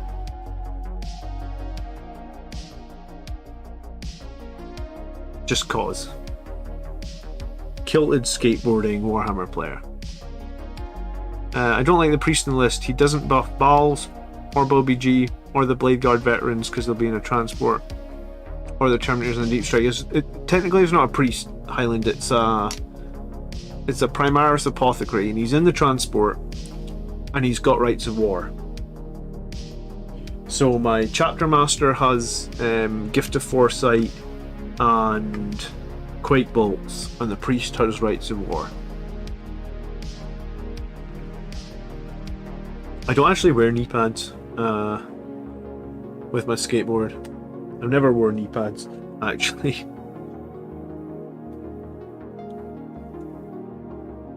I mean, maybe I should after breaking my arm and stuff, but no, I haven't worn knee pads before. I was thinking about this the other night. I want to give him a gold helmet, I think.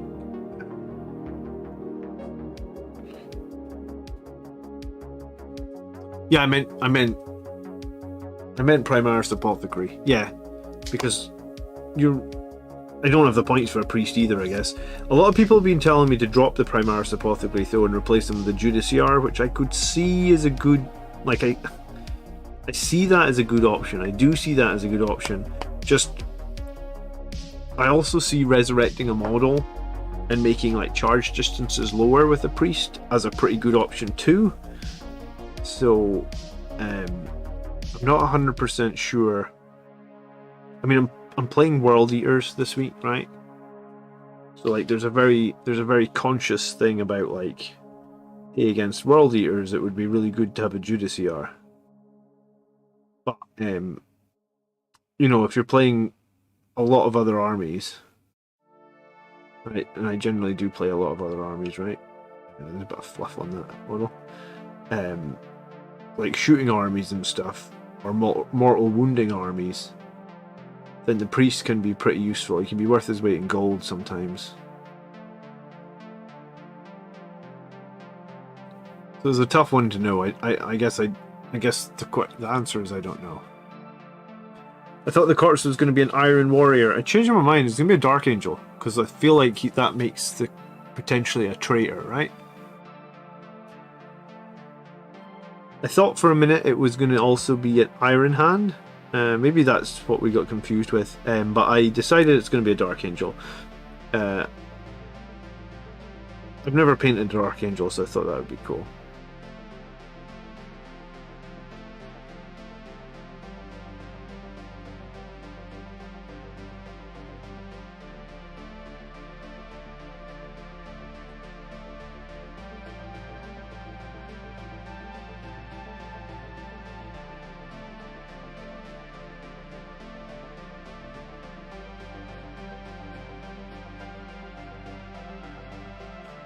You could take a captain for more reroll ones. I don't need to take a captain, Ben, because I've got Gilliman, who's given me a 12-inch aura of reroll ones, and his reroll ones don't even care about like core or any of that nonsense. So he's actually letting all my characters reroll ones. You know, when you say that out loud, though, that instantly makes me think that like, that instantly makes me think Gilliman. Sorry, not. It instantly makes me think the Judiciar is the better choice, because the Judiciar is pretty good in combat. So if he's also re-rolling ones, that would be pretty good. I just have no protection against mortals in that list. The priest gave me some protection against mortals. I'm open to feedback though. I mean, I want to win the GT, so I need to have like a really strong. I need to have a really strong list. I need to win.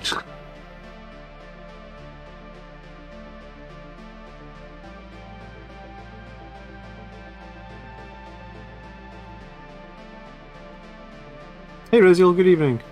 Is it Red Brute Angleman? Yeah, pretty much. It's Roboto Gillinot is what we're calling him.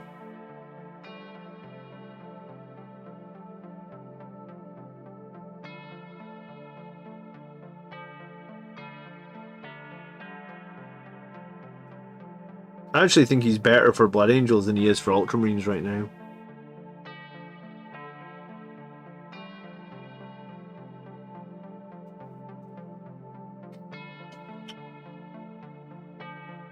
Roboto Gil Temperate, man. Okay. You're still painting, John? Get to bed? It's only 20 to midnight. I usually go to bed just after midnight, I'd say.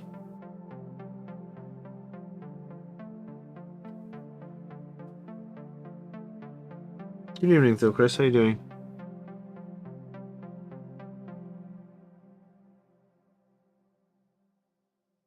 Astroth traits Soul Warden? Yeah, but I mean, I don't have points to run Astroth, right? I mean, running Gilliman kind of eats up a lot of points. I mean, in the last tournament I went to, though, I did run Lamartez as my Warlord. And Lamartez's Warlord trait is obviously Soul Warden as well, which is useful. A few people said that it was the wrong call to run Lamartez as my Warlord, but I kind of liked him. He did fine.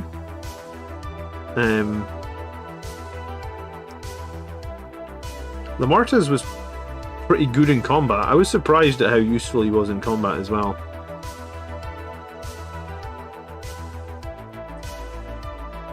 But obviously that was Fury of the Lost, and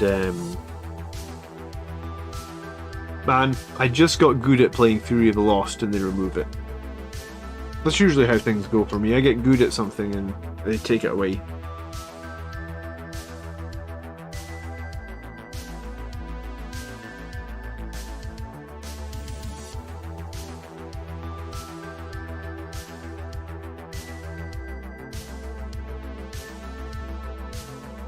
What are Saturdays for, if not painting models in the little hours? You're right, DTM. What are they for? Hello, Foz. Good evening. So, they're going to take Gilliman away next? I don't think so. I think Gilliman will not... I don't think his rules will change until 10th edition. I think that he'll get rules pretty early in 10th edition, because obviously it's pretty mad that Ultramarines went through an entire edition without a codex. But I don't think they'll change his rules before 10th.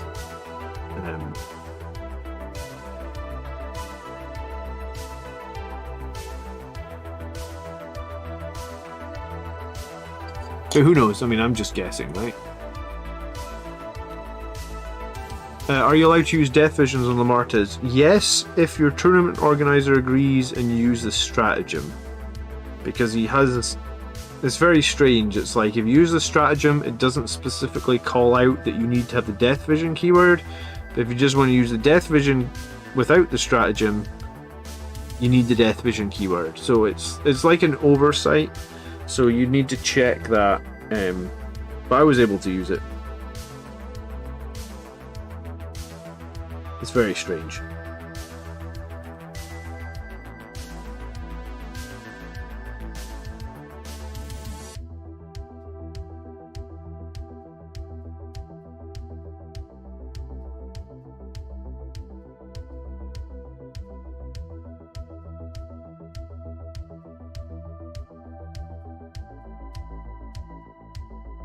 Scorpion. Gilliman is way stronger in Ultras. If you think so. I disagree. I think it's the +2 to charge that makes them strong for Blood Angels. Like, I think +1 to charge is actually, like, really powerful, right? So +2 to charge, just... Arguably it's army-wide as well, because it's within 12 inches of his... What size base is he? 60? So it's like a 25, 26 inch circle diameter. So, yeah. I mean, I played a game against Iron Hands where every single charge I made for the entire game had +2. So, I mean, if you give Blood Angels +2 to charge for the entire game, I feel like that's pretty strong. I mean, I think that's stronger than anything that he gives Ultras, but... I guess arguably you could do that with the Chaplain we looked at. The Chaplain on a bike with Vox the Spiritum and Soul Warden, which I think is really good as well, actually. I think if I wasn't running Gilliman, I'd probably run that Chaplain on the bike.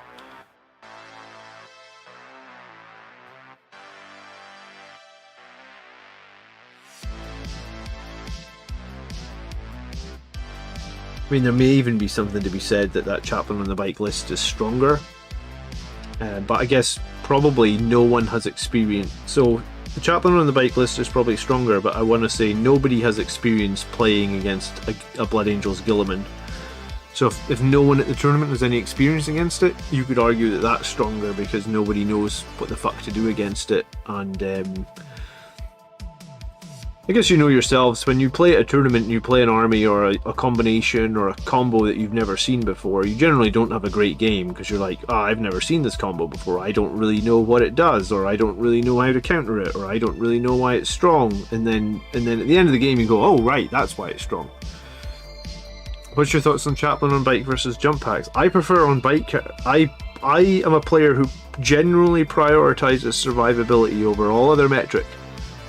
Because I think if your models are alive, they score you points. If they're dead, they don't score you shit.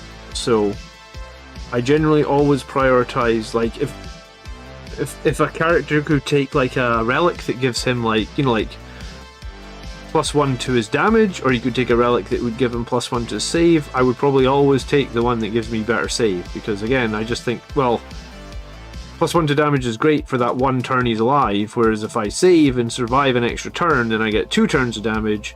So arguably, in my opinion, it'd be better to have like extra, you know, you're alive for a whole other turn, so you do a whole lot more damage in the extra time you're alive. So I generally like the bike characters because they have, like, in the case of the Primaris Chaplain on the bike versus a Chaplain with a jump pack, I think you're looking at 7 wounds against 4 wounds, and then you're looking at toughness 5 against toughness 4. So like 3 extra wounds and an extra toughness, to me, and I think they probably cost about the same amount of points. So to me, I'd probably always take 1 extra toughness and 3 extra wounds, right?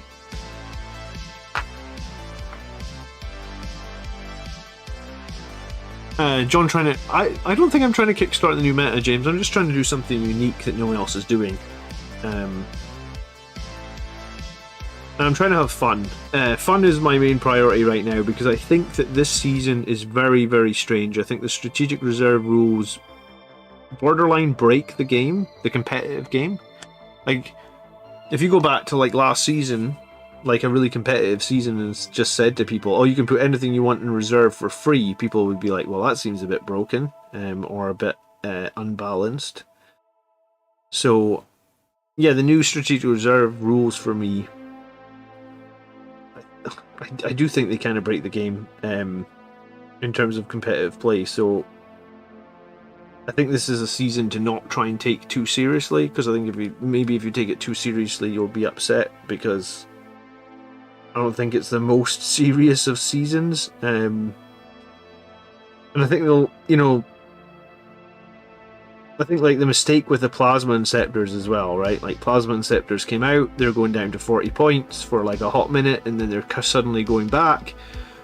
I think that as well kind of shows that, like, I don't know if Games Workshop are taking this season too seriously either, because like that's a pretty big mistake to let through, right? Like, hey, everything's going to be free except this one thing, and then there's other mistakes like Ball Predators, for example. Like other units have to pay for Hunter Killer missiles still, but Ball Predators don't. Ironclad Dreadnoughts don't, but like Leviathan Dreadnoughts do and stuff. So it's almost like, yeah, I just don't know how serious a season this is. I don't think it's a serious season. So if this is a season where we're allowed to have fun for 6 months, you bet your ass I'm gonna have fun, because when it becomes serious, I just play super serious all the time, right? Like, I must win this event, I must field the strongest list, I must iterate on it. So if I've got a bit of time to have fun and just be like, you know what, I think I can beat people with this Guilliman list, I don't think they really know how they deal with it. And I suppose this is the first time we've really been allowed to include Guilliman without losing stuff, right? Because like previously, if you wanted to soup Guilliman, you would lose stuff. You would lose your Super Doctrine, you would lose, I think it was mainly the Super Doctrine, right? But you would definitely lose that. I feel like maybe we would lose something else, I can't remember exactly. But if we lose nothing, and it's just going to be a fun season, then I guess I'm going to try and have fun. This model is a bit man, bear, pig. It is, isn't it? It's gorgeous, Highland Phoenix, isn't it? This is a firstborn Dreadnought claw, like from a chicken Dreadnought. So this was a Custode Dreadnought who had like 2 Custode's arms, and I cut it here. And if you look underneath here, you can see like in there. Can you see in there? Just like in here, this is all like horrible green stuff just like smashed into a big gaping hole that was there. I mean, it's not turned out that well, but because it's like underneath, I guess you're not really seeing it. But yeah, this is a firstborn chicken Dreadnought arm, like hacked onto the top of a Custode's arm. And then the Stormbolter here, I don't even know what this Stormbolter is or what this bolter is. I think it's a tank bolter that I've hacked on here. Like, I think I didn't mean to paint that with the other paint I was using while I was pointing it out. Oops. Let me just quickly fix that. This bolter here, I think is a bolter off a tank or something. Like, I don't know what that bolter came off. I thought for a minute there it might have been off a Centurion or something, but I don't know where that bolter came from. I just stuck on a bolter. It was in the bits box, right? So it was fair game. So yeah, this guy is a bit of a mess, I'll give you that.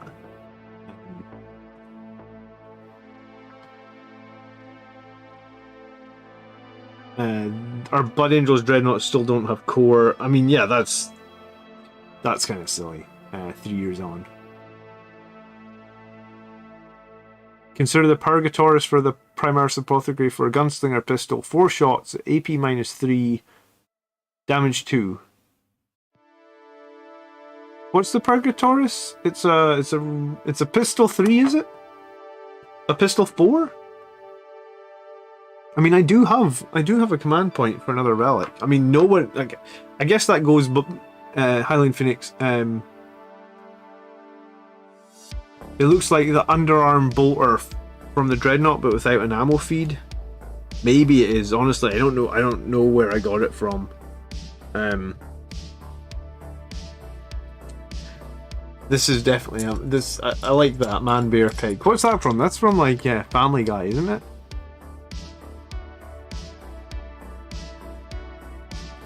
It feels strange to start collecting Blood Angels with a huge war gear drop. I bet, Dovin, because all of us experienced players don't know what the fuck's going on. So how does the new player know? South Park? Was it South Park? Okay. Man, I've not watched South Park in like 15 years. Fuck me.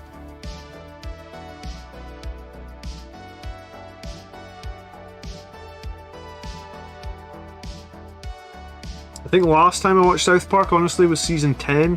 Season 9 or 10.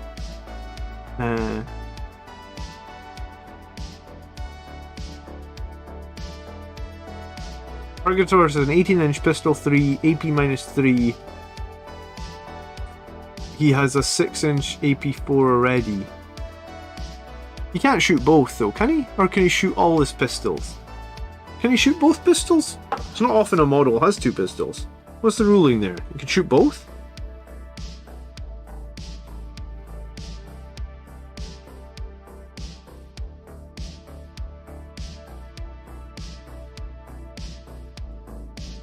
South Park was great, man. I loved it. But yeah, like I guess I think I saw not long ago they're on like season 25, so I guess I've not seen it for like 15 seasons. I actually don't know where they went for 15 seasons. A bit like Family Guy. I watched Family Guy before they cancelled it the first time. So like I watched season 1, 2, and 3, and like I think Family Guy might even still be going, but I was like, fuck me, I haven't seen it since like season 3. Madness.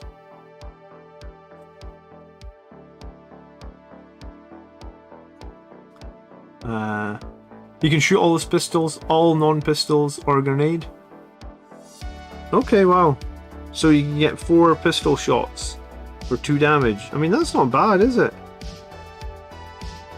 What would you guys do though for the tournament? What do you think is better? Like the Judiciar the Judiciar gives me the potential to fight last when someone charges the Blade Guard, which in some situations I suppose will, you know, like that will actually save the all the Blade Guard, right? Like if someone charges the Blade Guard and they don't realize that I'm going to make them fight last, then potentially it saves all it saves all the Blade Guard from death, right? Because they all survive because they fight first and they kill the enemy. That 100% could happen. But what does a priest offer? Like the priest offers anytime I need to make a long charge with the Blade Guard, if they're not at full strength, I can pay a CP and revive one of them to like lower the charge distance. I think we worked out it would lower the charge distance by like 3 or 4 inches. That could be very useful. It gives me feel no pain if people try and like smite or mortal wound or anything like that on the Blade Guard if they're trying to hold the middle. That's also very useful. I mean, I think I can take either or. I think the Judiciar is 5 points more than the priest. It also means that if we do end up in combat, or if we do end up having to need to kill something, the Judiciar actually brings like quite a good amount of damage. In that, like his sword is like strength 7, I believe it's -3, 6s do mortals. There's definitely worse swords out there, right?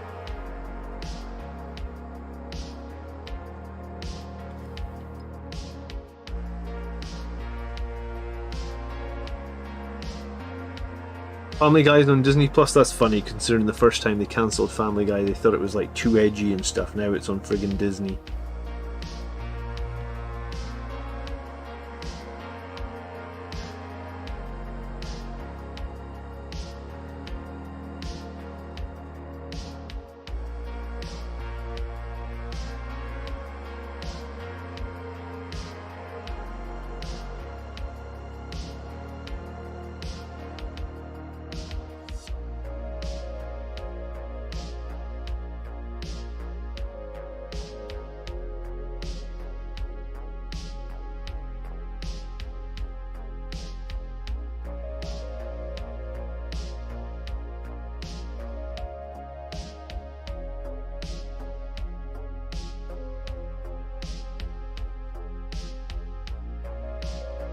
If I was being serious with you, I'd swap out one ball for a whirlwind, but if you don't want to drop the second ball, then I prefer the Judas CR, could even take him with Soul Warden. I want to cut Rites of War on the character that's with the Blade Guard, because I feel like Rites of War always wins me games. You know, like, even though I was getting my arse handed to me by BTs this week, you know, with Rites of War, I'm winning primaries, right? I feel like if you win primaries by like 10 points, which I feel like Rites of War usually lets me do, then even if your secondary game is struggling, you know, winning primaries by 10 points is always really helping to shore up and win games, right? So I want Rites of War on the guy in the Impulsor 100%.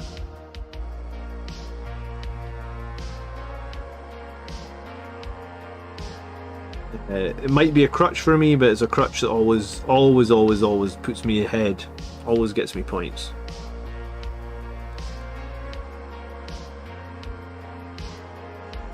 I did consider running the Whirlwind. I mean, it does give me the Overwatch denial. But if I run the Whirlwind, then I can't. That was it. So I wrote down on a bit of paper. I've got a Terex Siege Drill now, and I've got a Whirlwind, right? So them together is like 300 points. 2 Ball Predators are like 220. I mean, unless I start the Blade Guard Veterans in reserve, because they could be in reserve because I'll get a 7-inch charge with Gilliman, right? So start the Blade Guard Veterans in reserve, lose the Impulsor. The Impulsor it's ablative wounds, it always dies early, but like sometimes I do wonder, like 100 points for those ablative wounds, if that's all they kill in turn 1, is that not a win, right? Like, because if they only kill the Impulsor in turn 1, which happens in a few games, is that not a win for me? Like, all I lost was the Impulsor. Like, I shouldn't be too upset about losing an Impulsor in turn 1, it's not that big deal.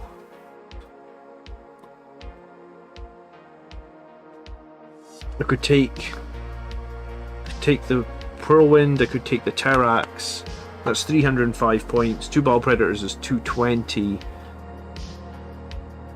So lose the Impulsor. So I would have the Terrax, the Whirlwind, and I'd have 15 points to spare. Probably have to lose like 1 Blade Guard Veteran, so then I have 50 points to spare, and then I would need to put something in the Terrax because it's a dedicated transport, so it needs to transport something. So I have to put like 2 company veterans in there. Or I have to lose that Terminator squad to put something in the Terrax. Do you know what?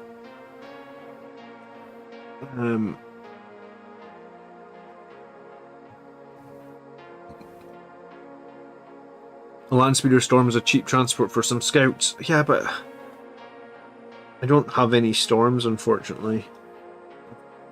I get storms are useful, but I've just never got around to buying any. This is the thing with the Marine. This is the thing with the Marine roster. Like, there's just so many units. There's like 100 and some units. This is why it's taken me forever to get like all the Blood Angels units made and painted and stuff, because too many damn units in the Codex. I need to collect an army like Votan that's got like 10 units in the Codex, and then I'd actually finish.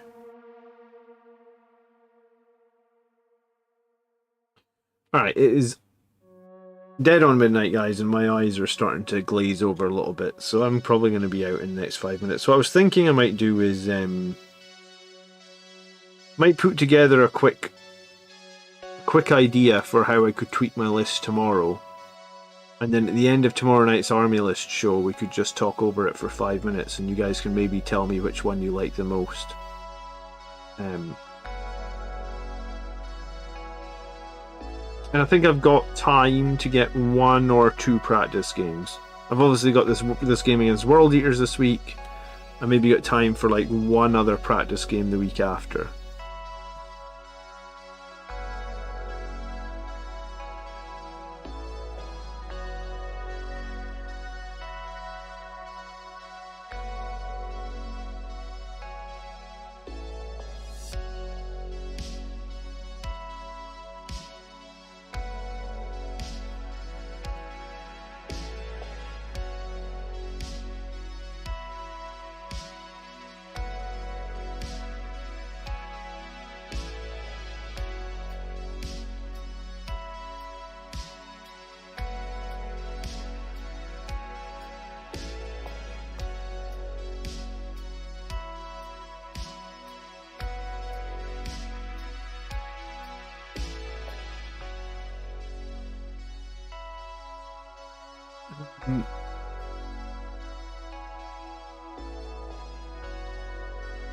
Okay.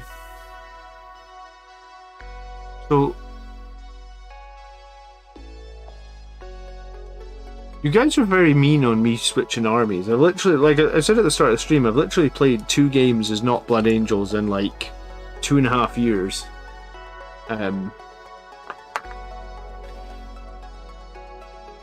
You're very mean.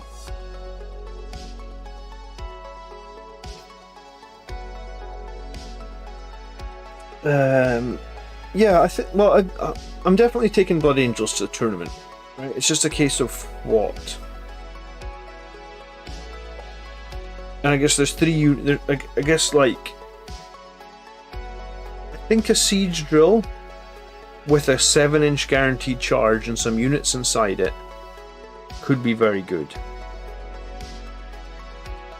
The problem is we're close to the tournament now, so there's like only got like 2 games. But the thing is, I didn't know I was going to get my siege drill. I knew Mike was sending it out this month, but if it came at the end of the month, then there would have been no time to practice. So maybe I can play 1 game with the siege drill. I hate going to events where I've only played like 1 or 2 practice games with the lists. I feel like that's generally always a bad idea. I feel like it's always better to go in even if you got like. I remember when I was playing Mythistone a lot. And I was like, I'm going to go to Mythistone with an event. And everyone was like, no, don't take Mythistone to an event. And I was like, but I've practiced with it and I feel comfortable with it. And I know what he does. And I know he's not the most competitive option. But I've played 15 games with him. So I feel comfortable running him. And I guess that's going to be the problem with the siege drill. I'll have had no games with it. But I think a siege drill with a 7-inch charge getting rerolls.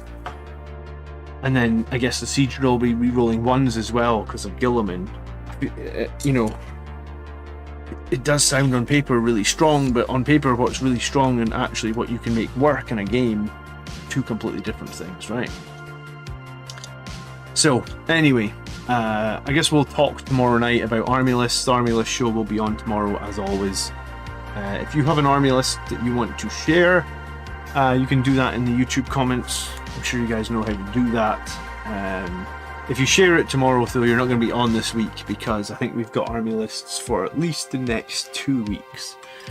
People generally submit their lists a couple of weeks in advance. So, DTM says I'll make up a Bobby list tonight. DTM, I'll message you my list then, right after the stream. I'll message you my list and I'll tell you the 3 things that I could potentially switch out. Kevin says, thanks for streaming, John. Nice to catch up on my basing with the homies here. Kevin, thank you so much for hanging out.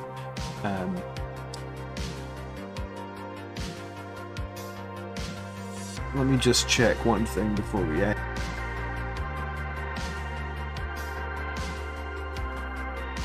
There we go. Let me pull this out here. First stream, says Doval. Thank you so much, Doval. If you're not subscribed yet, please do. We generally stream once or twice every week and generally have Blood Angels content out at least once a week as well. Well, I say I always put Blood Angels content. Put it out every week. People have been messaging me about football all week though, you know that? Asking me like, how are Arsenal doing? Are Arsenal okay? Is everything fine? And I think the gist of the story is I was just trying to figure out who was top of the league. I figured it out now. It's still Arsenal. I'm actually probably going to go watch Nottingham Forest's goal against Man City again before I go to bed because it was a beaut, wasn't it?